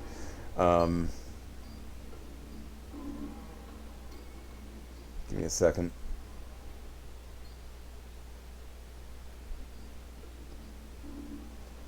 Yeah, I'm super quiet, they say. Okay, let's While you were gone, Moset bravely sacrificed his life for the party. I'm kidding. It's a god. Compelled by some higher power. Capricious nature. Okay, tell me if this sounds any better.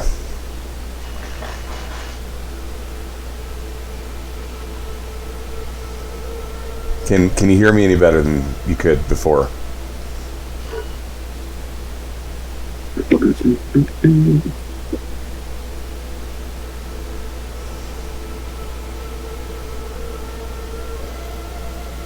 Anybody? I can see it shooting up when I talk now, because what I did is I turned my microphone up in... Okay, I'm louder, but the floor is up there. Let's see if I can do anything about that.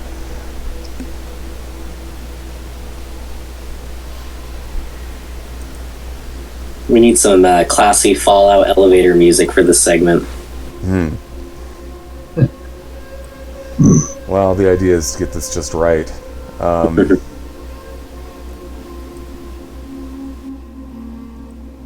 I'm going to stick it right there and see if that helps.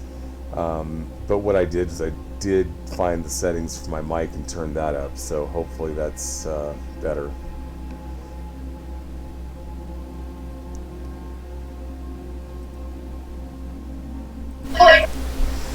Okay, they're saying everything sounds fine, so we'll continue.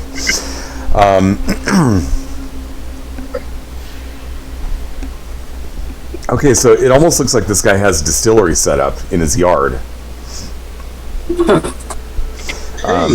You see barrels like sitting around, and it looks like he's got another area where he's got various fruits that he's harvested, and they're kind of sitting in piles.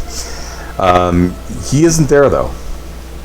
Yeah, I mean, you don't see him. He's not outside right now. Let's get Cautiously approach. Yeah. I don't want to get shot by some blunderbuss out the front porch of his shack. What are you strange fellers doing here? Yeah. I'm good on that. So cautiously approach, making enough noise like, hey, hello there, Yeah. friendlies. In fact, rangers. Okay. So you're just kind of like calling out at the house? All right. Good or bad, that's the best move to make. Yeah, well, I mean, it's probably a good idea, especially considering the fact that there's no glass in the windows.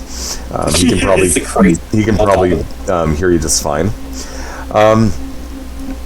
So the door opens, and what looks like a middle-aged man with a short beard, dark hair, comes walking out. And he looks at you and goes, "Who are you?" I greet him with my name, and I introduce my traveling companions, Rambo 2. and I tell them that I was sent here by my partner, whose name I continually forget. Mizu Teru. Mizutero. Yeah. And suggested that I come talk to him. Okay. He looks at you and goes, "Mizu sent you, huh?"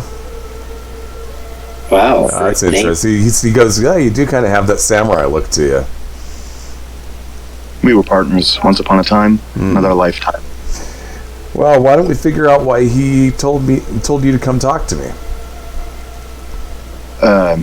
Could it have anything to do with these? And I show him the coins. He looks at the coins. He goes, "Never seen anything like those before."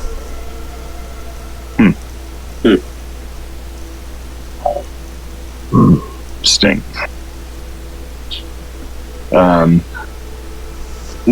Maybe if we explain our little conundrum, he might know. Yeah. What's your conundrum exactly? The vault. The fact that we're chasing a power core guy in power armor. Or Traveling with some raiders that happen to have these coins and get wiped out by said guy in power armor. He says, "Oh, wait a minute. A vault. yes. I think I know what's going on here. I think I know why he wanted you to talk to me. You can help me out. I can help you out. Okay. All right. What you need to know is that my name is Carl Bradburton. A couple hundred years ago, one of my great grandfathers was John Caleb Bradburton, the inventor of Nuka Cola. So, I've been sitting here trying to recreate Nuka Cola so I can bring it to Lake City. Got a problem. I don't have the formula." We could tell. He grabs one. He grabs a bottle and offers it to you. I take it and drink it. He goes, "But I'll tell you what. See, I don't have the formula to Nuka Cola. I need it. I know where to find it, but I can't get it." Where can you find it? Okay. Well, there was back in the pre-war south of Spokane. there was a little town called Cheney. I think it's just outside of the Spokane irradiated zone right now. But there was a bottling facility there. The formula would be there, but good luck getting to it. Now, here's where I can help you out. That place is run by a power core, which happens to be compatible with Vault-Tec vaults. Nice. Well, that would be very useful for us indeed. We would be happy to retrieve the recipe for you. If it means not chasing some power-armored maniac across the godforsaken wastelands. Yeah. I'd rather avoid anybody who can walk underwater, thank you. As well, that leaves the question why they stole that reactor core in the first place. Not our... But, like I said, you bring me the formula for Nuka-Cola, that reactor core is yours free and clear. Do we get a discount on the Nuka-Cola? Yes. Yeah. He goes, I'll tell you what, I'm sure we can work something out. A lifetime partnership, perhaps? Study business. We can make business. Something else you might be interested in. Once again, pre-war. One of my pre-war relatives, they've been dead for a long time now. They had a garage not too far from here. They kind of had this idea that, that the end was coming. Built a bunker. But more importantly, they built something that you might find very useful. And he goes back. He goes, wait here for just a second. Walks into the house. You hear him rummaging around. You hear him throw a couple things, opening some drawers, pulling stuff out. And then he goes, aha, I found it. And he shows you a picture of, it's clearly a vehicle. Looks like it was built on the bones of a tractor. But it's heavily reinforced. And looks like it'd probably be not a bad thing to have around here. And I'm going to go ahead and show the people in the chat what this picture is that I'm trying to describe looks like. What's it look like? I can't see it. Giant tires and spikes sticking out of the tires, cow catcher type thing in the front, guns mounted on this thing. I mean, it's like it's like a Mad Max vehicle from hell. Boys, we gonna get ourselves a power armor.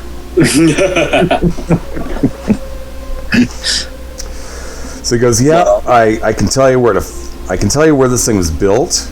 I don't know if it's still there, but you got some you got some running around to do here, and it's going to take you forever to walk.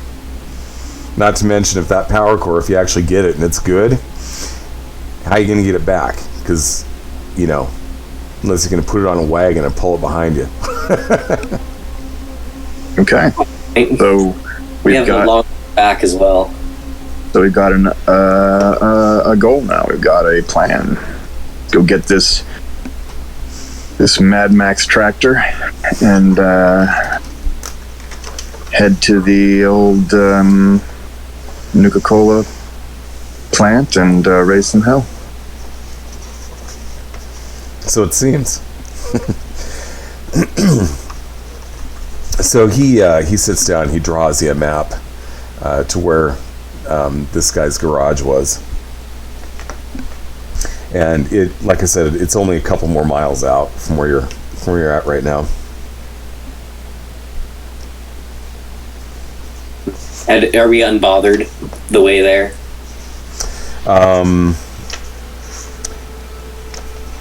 I can answer that for you. Do you want to talk to this guy anymore before you take off? Nope. Could we have some of that that pop for the road? Sure. He hands you a couple. Rambo looks thrilled. He's ready to go. So the unfortunate thing is this stuff, unlike Nuka Cola, doesn't actually do anything for you, aside from what a pure water would do. And it's not pure water, but give you a slight boost, but that's about it. And it's certainly not irradiated. Okay, well, you take off. And a couple miles, it takes you literally like half an hour to walk there. Along the way, you do hear some growling coming from the woods, but it doesn't sound like it's too close. On the other hand, it sounds strangely familiar, like from a cat-like creature.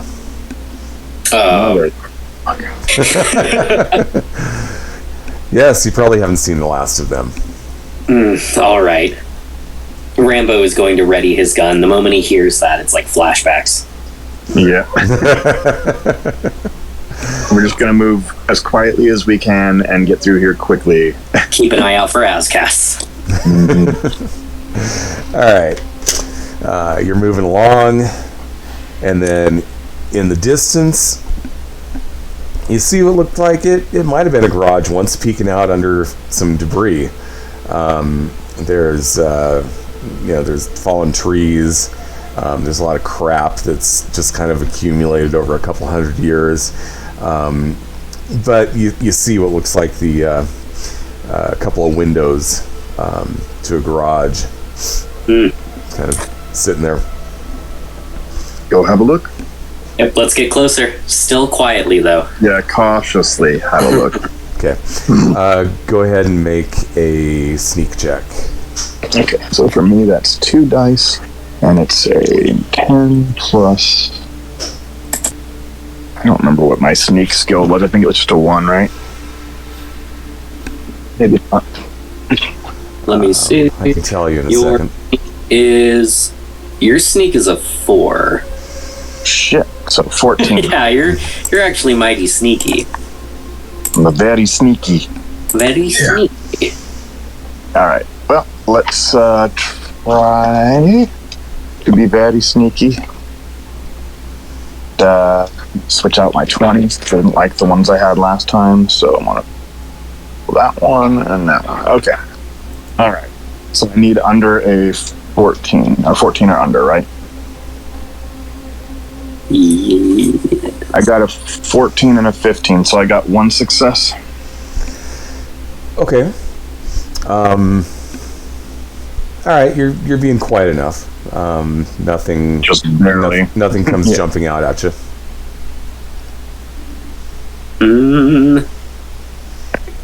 The closer we get, does it look like it's going to be easy to access this garage through the windows?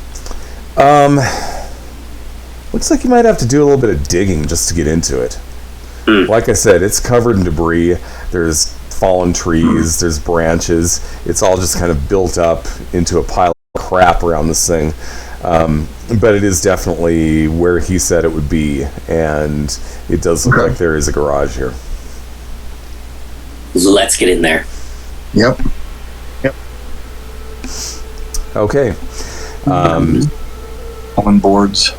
So you're going to have to do some digging.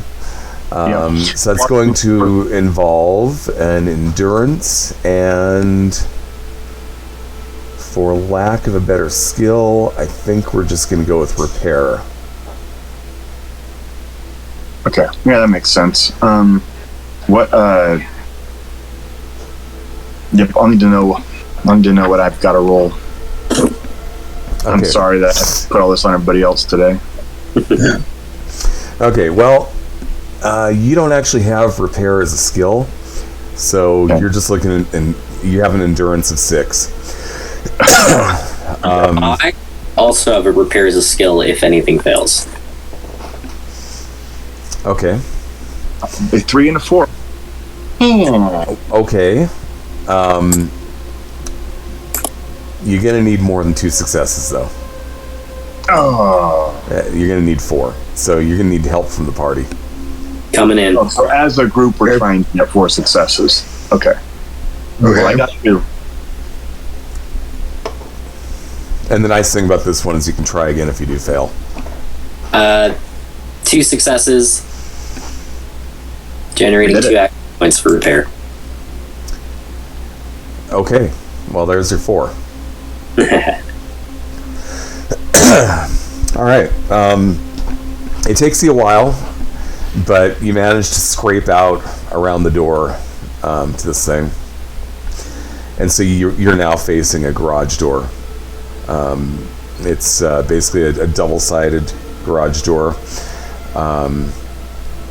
and it's got a little latch at the bottom, which does appear to be locked. It's in the locked position, so it's not going to be easy to raise it and get inside. But you have excavated this area out. All right. I just shoot the lock. Okay. I guess that'd be the opposite of a repair check. No, go ahead and make an attack. You just need 1 success. Okay. And what was my gun play again? It was a 5, I think, or 4 or 5. Your gun. You have small guns of 3, and that would go with your agility. So you have a 13. And your small guns is a tag skill as well. I got a natural 1 and an 11. Fantastic. Okay, so that generates an action point, and you shoot the lock right out. Okay. Rambo claps excitedly. Most set. My friend, I'll let you do the honors.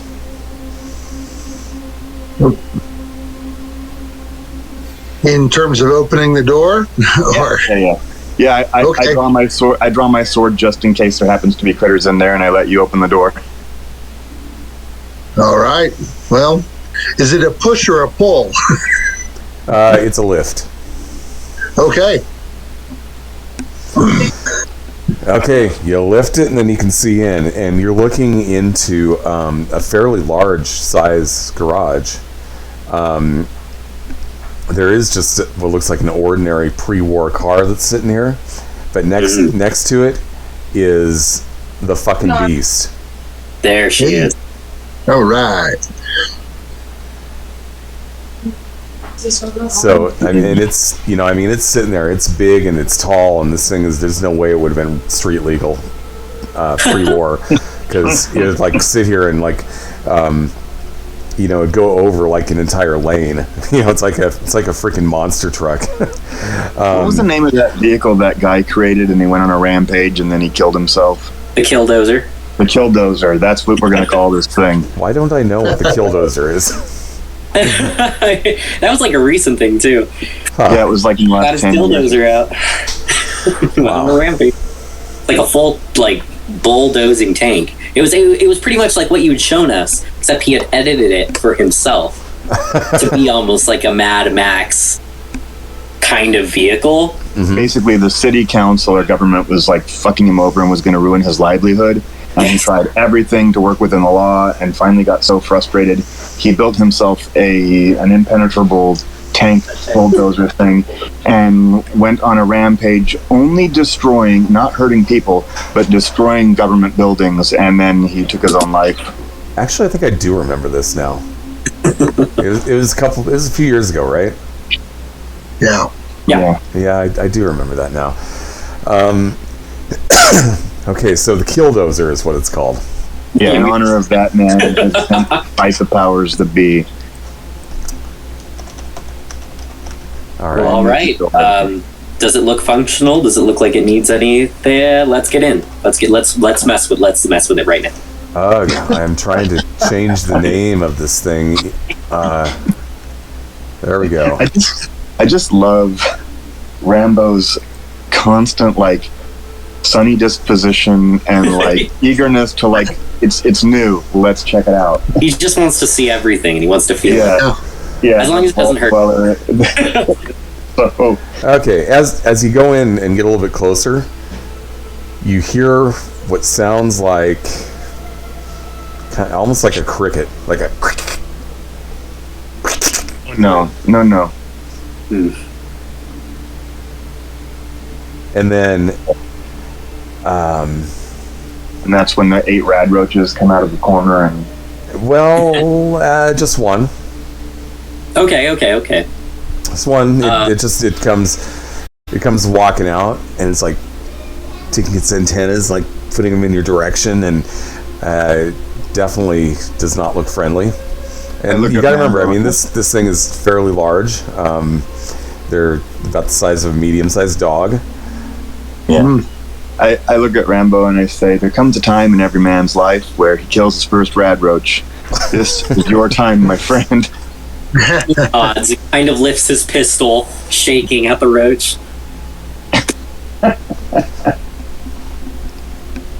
You're gonna have to pull that trigger.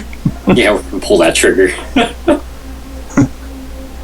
All right, give me 1 second to put it in there. Oh, here it is, 9. All right.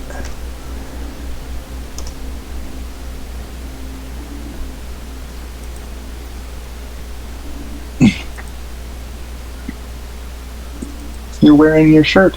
Yes. Goes in the dark. It does. This part does. Okay.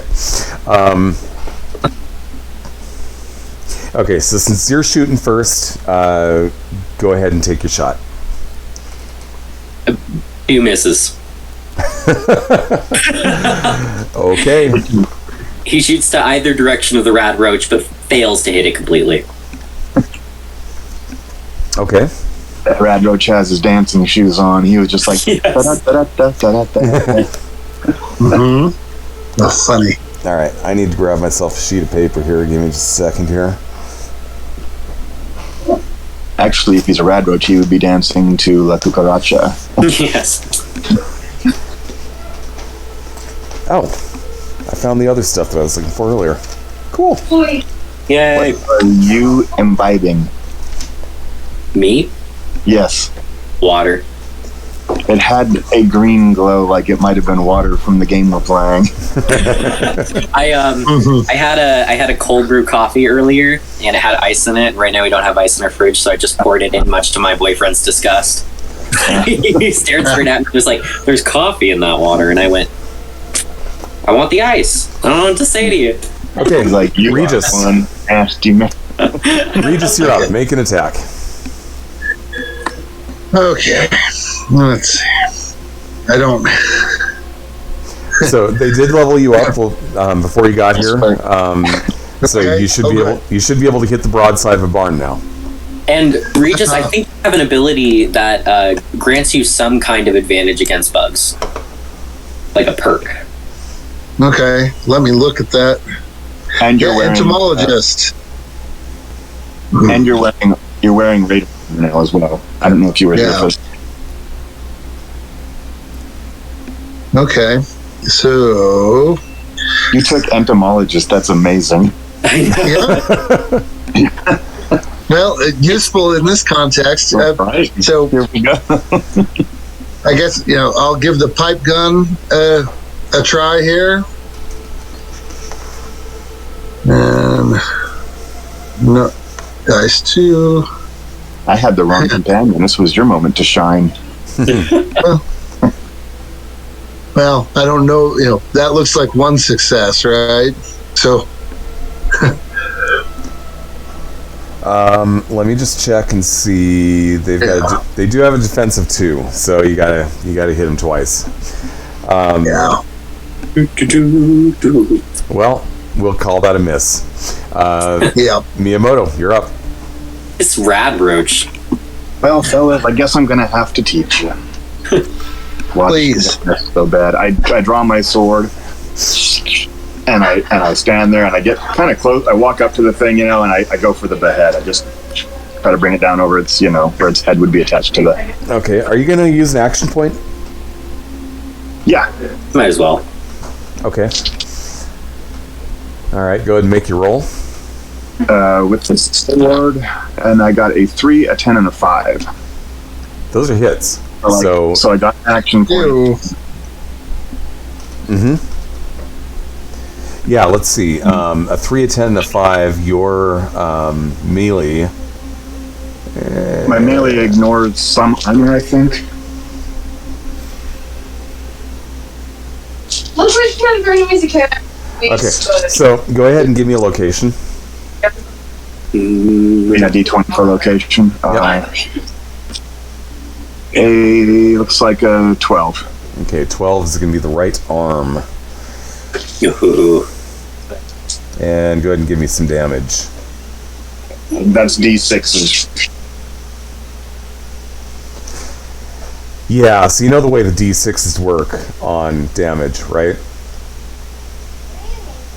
Because if not, we could just have Andy roll it for you. I'll roll it, and I'll tell you, and then we can figure it out. So how many dice am I rolling for damage?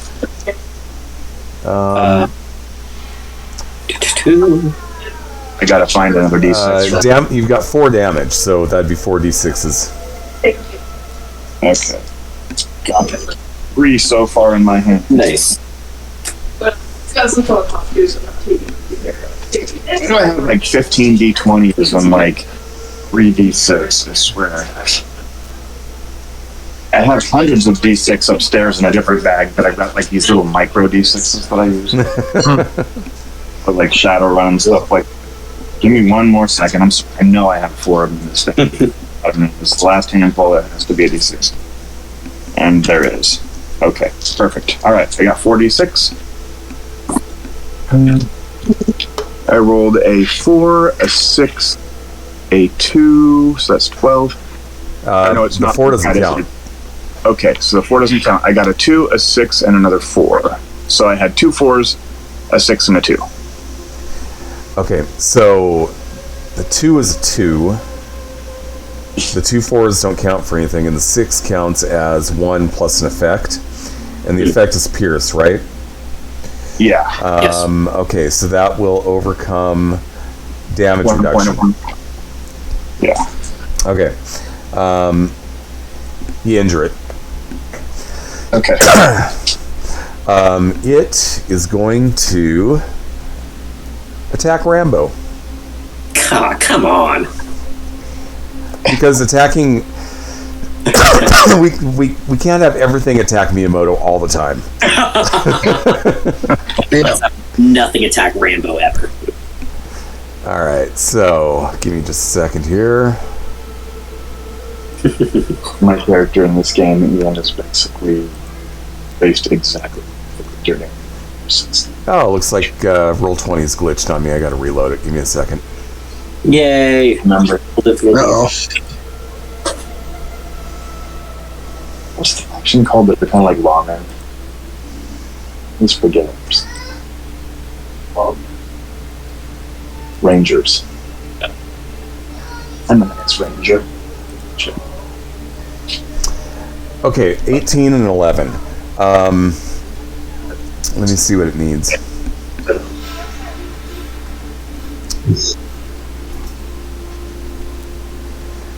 Okay, so it bites. Target number is 6. It misses. Ew.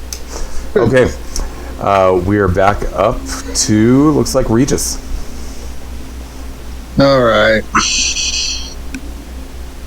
I'll give the gun a try again. So no action point? Oops, I probably should have done that. If you want to use the action point, I'll let you reroll. Reroll or just...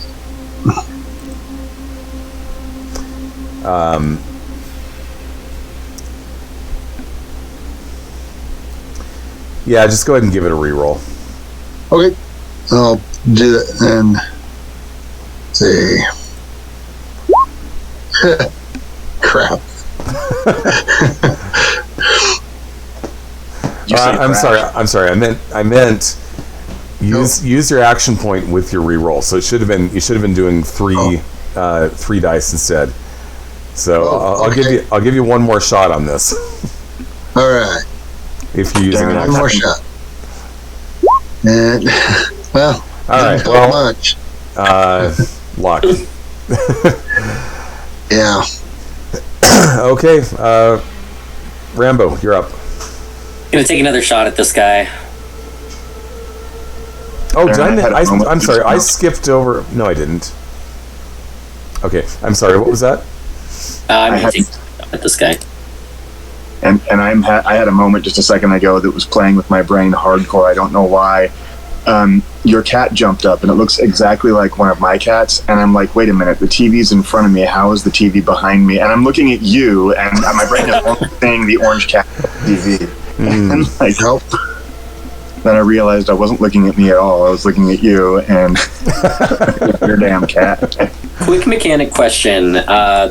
For damage dice, we changed the input value to that number, right? The input value. When rolling for damage on Roll20. The way that all you really need to do is hit the damage for your weapon on your character sheet to get the output. Aha, haha.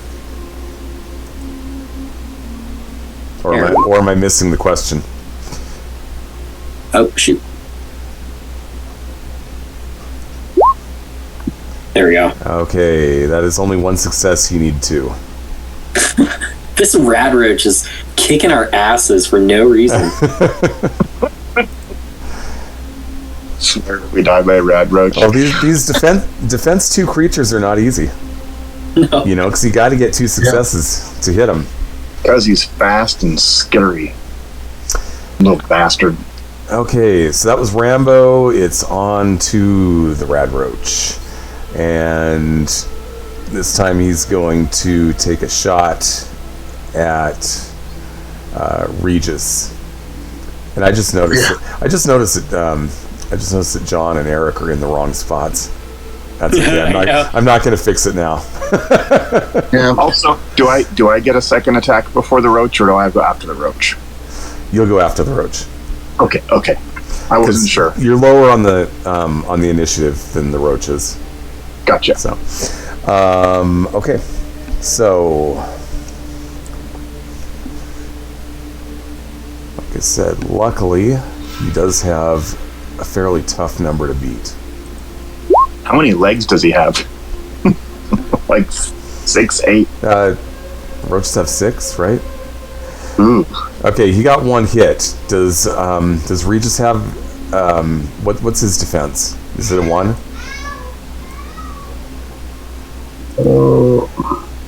Top of your sheet, very top, kind of towards the center, I think. Yeah, it's just a 1. Okay, so looks like that is a hit. So we will do some damage here. Physical damage is fortunately just a 1.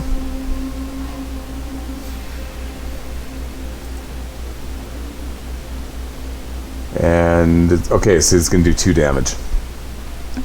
2 damage to your right arm.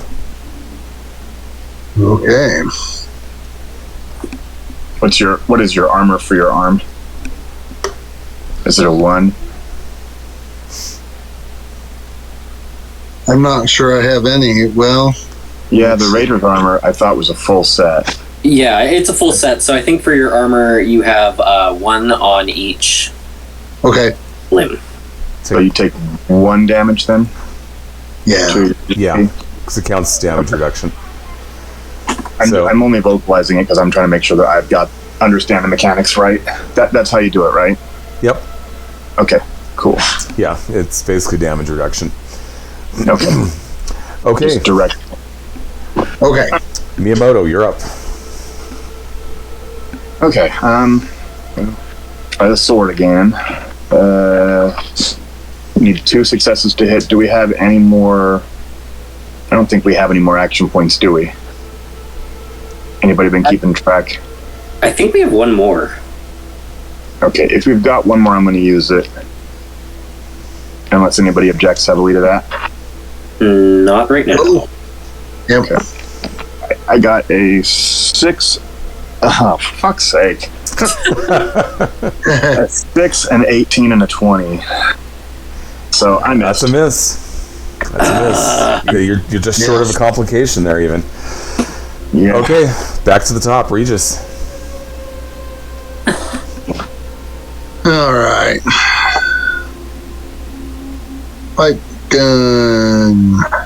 And, oh, Lord. That was not. You missed, and it's a complication. Yeah. If somebody in the chat wants to chime in real quick, what complication should we give him? Oh, that's fun. Oh. See if Capricious Nature chimes in. Except for Capricious Nature. Be kind, be kind, be kind. Capricious Nature is very much allowed to destroy us if they want to. Yeah. Well, it's a complication. It's not like, you know. A tragedy. Oh. He hits Miyamoto. I like it. Oh, no. Go ahead and roll damage for your weapon. God dang it. I was too close with my sword. Is that me rolling the damage? Yep, that's you. Roll your weapon damage. So you go on your character sheet down to where the weapon is, which I think is, and then you just click the vault voice symbol, and it'll generate damage. Uh-huh. Oh my God. Oh Lord. Okay, Sorry. so that's that's four damage plus an effect. What effect do you have on that weapon?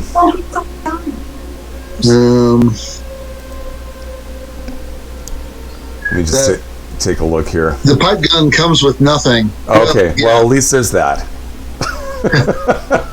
Don't let it tear us apart. Come on. Capricious Natures goes, John, please don't hate me. All right, so we're getting hit. We don't know where yet and what my armor absorbs, but how much damage is incoming? Is it 6 right now as it stands? Is that what I heard? You just took 4 damage. Oh, 4. 4 damage. Eric, go ahead and roll the d20 again. Oh, okay. You shot me in the butt. Yeah.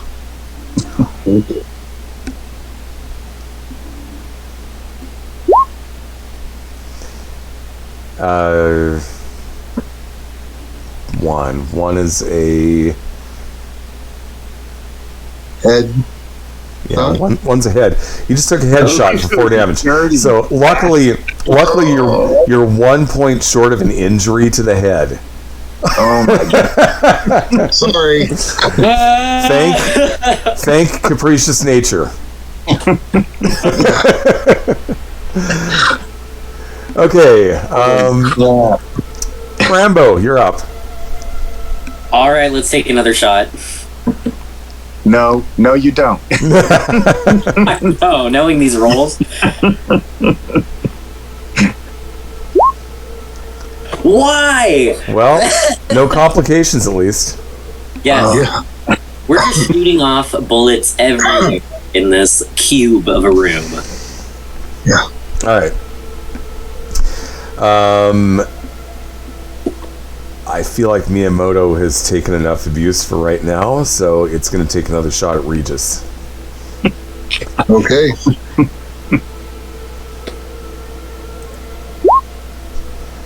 And that is 2 successes. One of them actually will generate an AP for me. So that's a hit. So damage on this is luckily not too bad. You take 1 more point of damage, and that will be to the head. Oh, lovely. Little scrape, no big deal. Just a flesh wound. Yes. As they say. Okay, Miyamoto, you're up. Okay. Desperate times call for desperate measures. I'm going to try to get myself in the tractor and start her up. Okay. You climb in. You've never actually driven a vehicle before, or started one, or know anything about how to operate one. Right. But you can make an attempt. Okay. Go ahead and make an intelligence plus. Oh boy. Let's see. Intelligence plus pilot. So Okay. you have looks like you have a zero. Yeah, 0 on pilot, and your intelligence is a 6.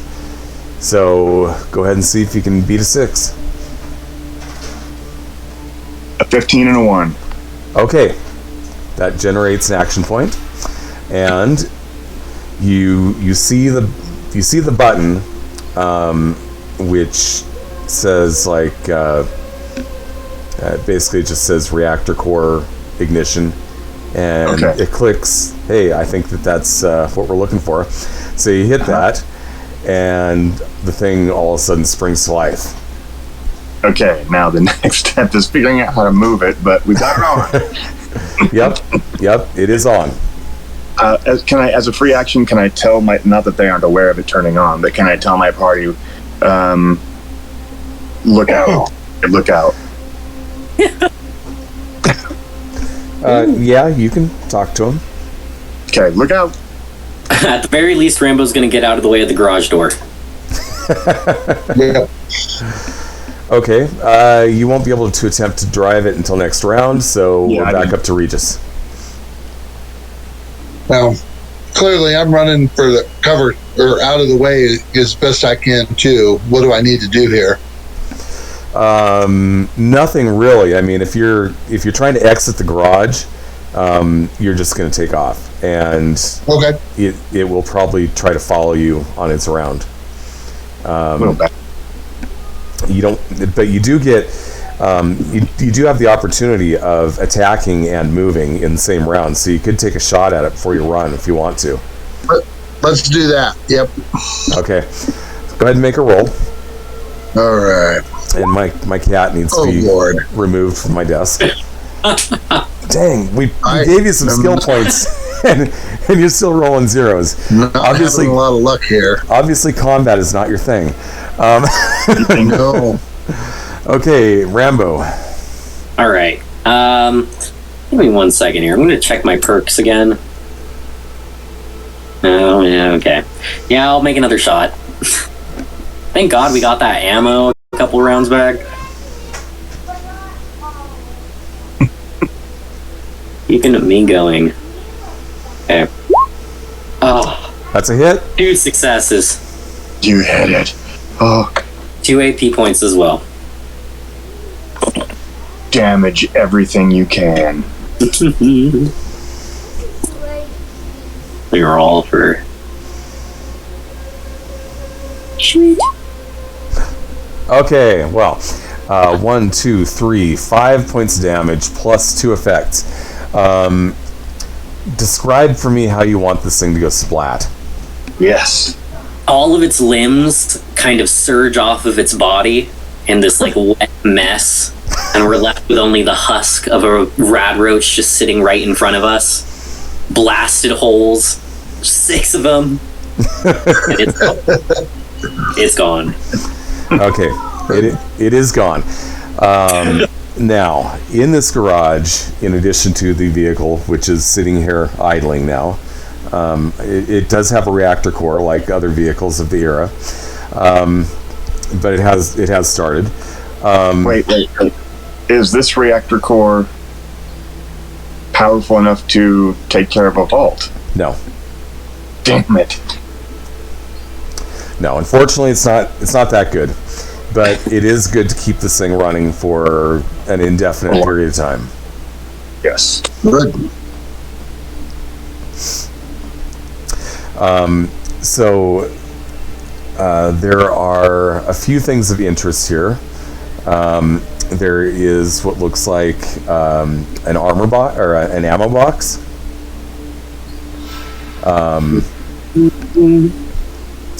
There's also a toolbox, which is one of those ones that stands about 5 feet tall and it has a whole bunch of different drawers. Excellent. Fun. Let's start just digging through as much as we can. Yep. Okay. Where do you want to start? Let's start with the ammo box. Is it locked? It's not locked. Perfect. We'll open it right up. Okay. You open it up, and you guys are going to find another 10 ammo for each of your guns. Fantastic.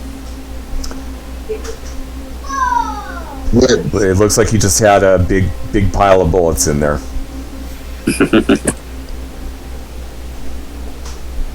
Oh, one other thing is that you see a back door, and slouched next to the back door there is a rotting corpse dressed up in mechanic's clothes. Huh. Rambo is gonna actually go over to that corpse and loot it. See if we can find anything. He doesn't seem to have anything interesting on him, unfortunately. You should take the mechanic's clothes. That's much more your style.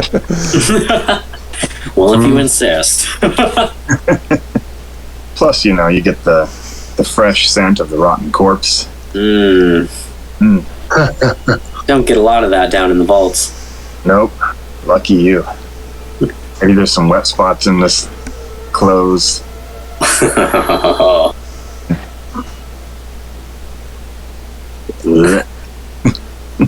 Capricious nature. We actually renamed the vehicle the Killdozer for that reason. It is indeed the.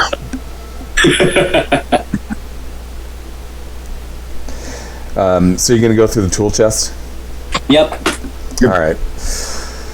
You're sitting here and you're opening drawers, and you're seeing wrenches and, hammers and all the stuff that you would need. Oh, there's one other thing of interest in here, which is that there is an arc welder, which is plugged into, well, there's probably no power in here, but there is a welding machine in the shop as well.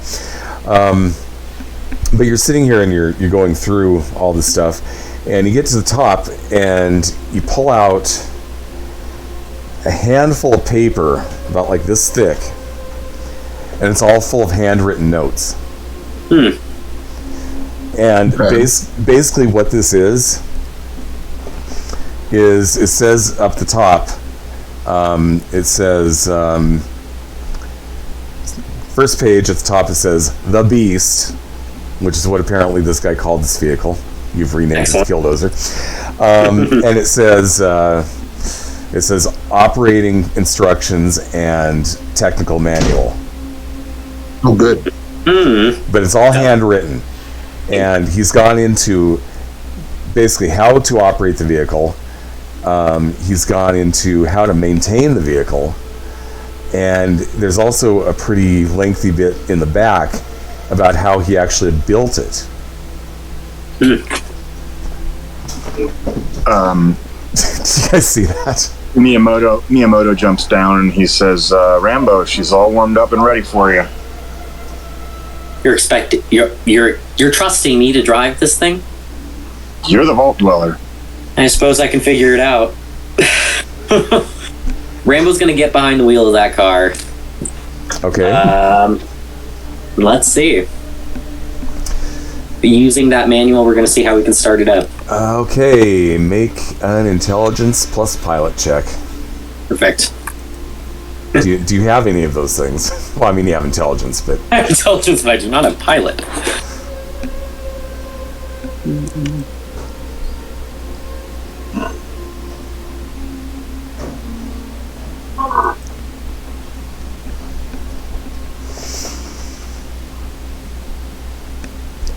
Capricious Nature goes, does it start with a 40-page anecdote like the recipes online? No, actually, unfortunately, the anecdote, it appears at the back, in with the when he's describing how it was actually created. which involved a lot of scavenging for parts off of dead vehicles, welding them on, and that type of thing. Yeah, so my granddaddy used to say, fuck the police, and here's why 40 pages later. Yeah, pretty much. You know why they do that, actually? They do that because with recipes, you can't copyright a recipe unless it's part of a larger story.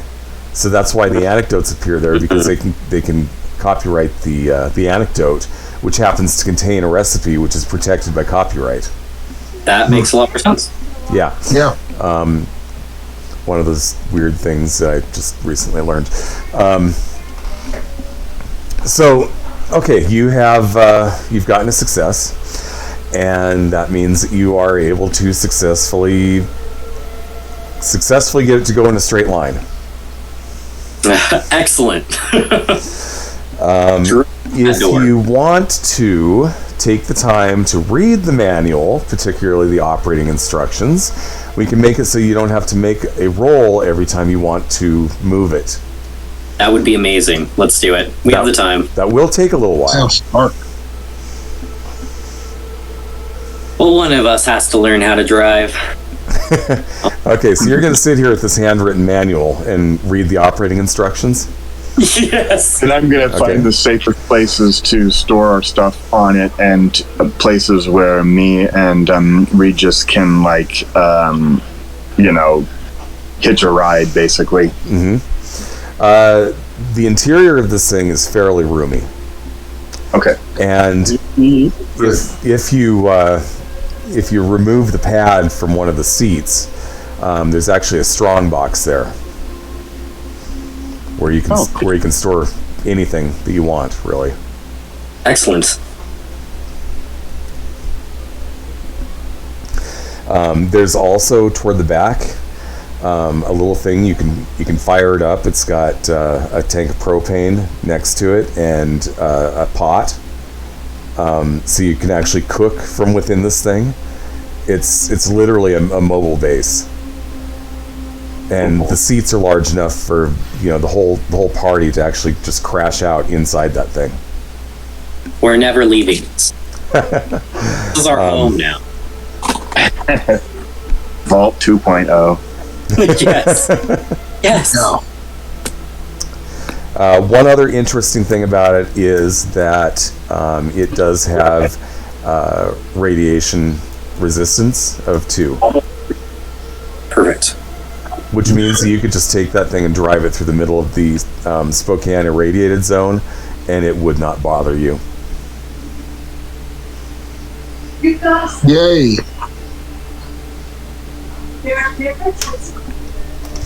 Okay, is there anything else you want to do while he's studying? Did we check out the tool chest? We did, right? Oh, actually, I take that back. If it's got a radiation resistance of 2, Spokane irradiated zone has a radiation level of 4, which means that you'd still need to have some kind of protective suit on. But anyway, generally you try to avoid driving through irradiated zones anyway. Yes. Okay, anyway, what were you saying? We already checked the toolbox, yes? You did check the toolbox. Like I said, it does have a bunch of tools which you could move to the killdozer if you wanted to. We should do that. Might as well, since we have the storage space. We never know if we need to craft anything. Now that I can modify weapons too, it's like anything that we can get our hands on. Let's do it. I'm getting to, yeah. Mm-hmm. Pack rat it. Yep. Anything else you want to do? No, we're gonna bust through that garage door. Okay. Well, is there anything else in the garage that might be worth, a double, a clean sweep or a double check before we go? Well, I mean, there was that arc welder. Yeah, let's load that into the killdozer. It'll take. There's actually. So you could easily load it into the storage area of the thing, and I'm not talking about the under the seat storage area. I'm talking about a dedicated storage area, which is big enough to do the thing. And you could also probably plug it into the killdozer has a reactor to energy converter, so you can actually take things and just plug them in into that thing. So you could probably now it doesn't have the same end on it, but since it's being fed by a reactor, you could probably jury rig that thing and get a working welder if you wanted to. If you could, you'd have to basically make a repair roll, but you could probably get that to work. Yep. Let's do it. Honestly, Rambo is out of that, and Yeah, you just got the skills to start doing that. It's looking like it's meant to be. take advantage of that. Single success on repair. Okay, it's going to take a little bit more than that, unfortunately. Friends, help. You're going to need, if you want to actually undo the end of that and figure out a way to wire it in with Killdozer, you're actually going to need 3 successes to do that. So you can either make another attempt and use action points if you have them, or you can try to get some help from the party. Party, do you want to help first before we use up any action points? If you from this day forward refer to Miyamoto as Sensei. No, I'm kidding. I'll do it. How do we help? Okay. So what you'll need to do is you'll need to make an intelligence repair check, only 1 die. If it's a success, you add it to his check. All right. Well, it's not going to go too well because I have I have a 6 I got to roll under. Yeah. I rolled a 19, so that didn't happen. Okay. I tried. Regis, do you want to take a shot at it? This would be the repair skill, right? Yeah. Intelligence repair. Okay. Actually, I don't have a great. Actually, I can tell you this. Even if you succeed, it's still going to fail because he only got 1 success the first time. So it might not be a bad idea to just keep this in your back pocket for something you want to do later. Yeah, we can always come back when we have a little bit more of an ability to actually do it. Plus, we have the car, so we can get what we need to get done and just drive back. Yep. It's not a car. It's a Killdozer. Yes, we have the Killdozer, so we can go kill, and then we can come back. Killdozer has a top cruising speed of 35 miles an hour. Ooh. So the speed of death is 35 miles an hour. Well, let's put it this way. You're not going to want to take this up against other vehicles that have good speed and good maneuverability. But if you want to use this, to get around and to have like a little mobile base with you, it's good for that purpose. And that's really what he built it for. He didn't build it to go out and play Mad Max, and that wasn't his plan. And he actually, if you read through his manual, he says very specifically, I don't think that bands of roving motorized gangs are something that are likely to happen very far into the future after a nuclear exchange. And then he goes into a big, long reason for why that's probably not going to happen. And it has to do with the fact that people are going to, over time, there's going to be diminishing skill as fewer and fewer people know how to drive. Plus, there's going to be less and less availability of vehicles. Not to mention the fact that if you hit a vehicle, especially a car, wrong, and you blow its power core, they explode, doing massive damage. So basically, his whole thing was, it is not my intention to go out there and basically play Road Warrior. It's my intention to use this as a way to get around after a nuclear exchange. Well, that's perfect for us. And it does appear that his predictions came true.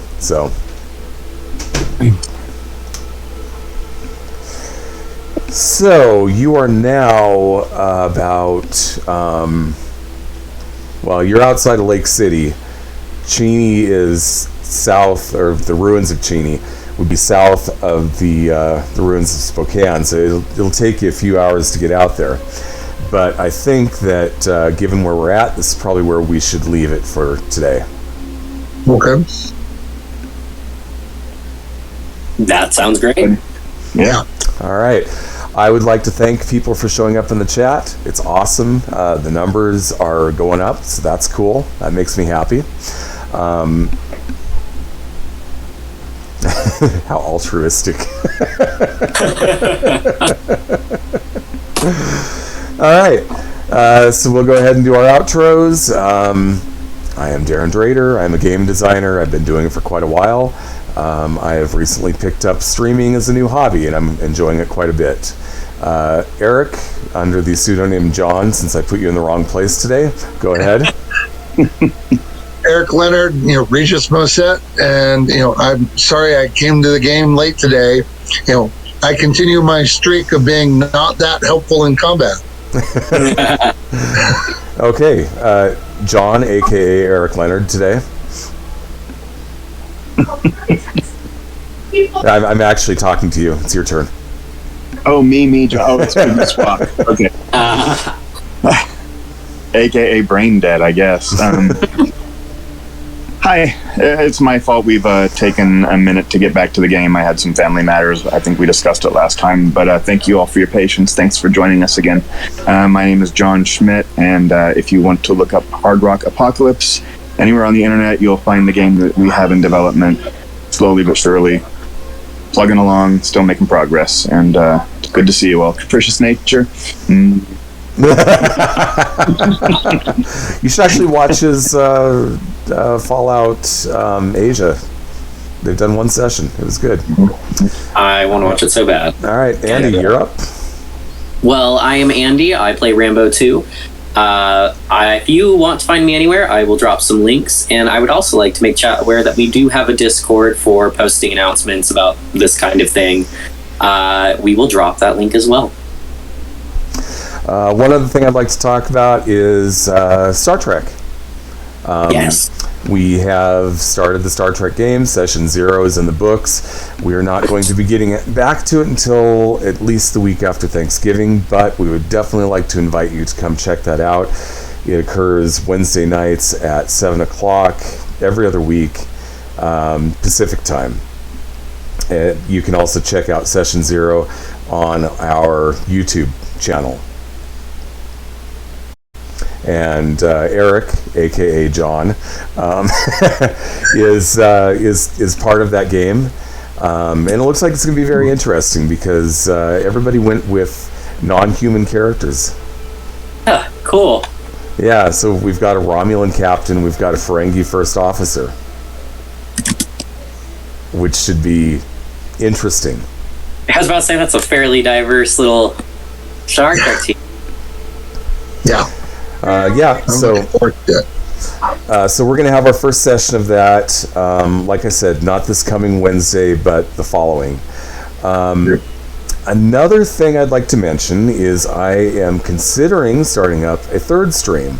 And the reason I've got time for all this is because, let's face it, half of streams get canceled. So I am actually thinking about doing an old school D&D game. Using the what are they called? Old School Essentials rule set. Probably not looking at starting that up until January, but if anybody is interested in joining that game, it will very likely be either on Tuesdays or Thursdays in the evening. So, something to consider. Interest, but I can't do that day, so Yeah. I will watch. I'll be watching you guys play for the fact. Yep. All right, so that's all we've got for this time. Thank you for the people in the chat. Thanks for showing up. Thank you guys for being available, and we'll let you know when the next one's going to be. We'll shoot for 2 weeks from now. Yep. All right, see you guys. Hi, everybody. Bye. All right. Well, guys.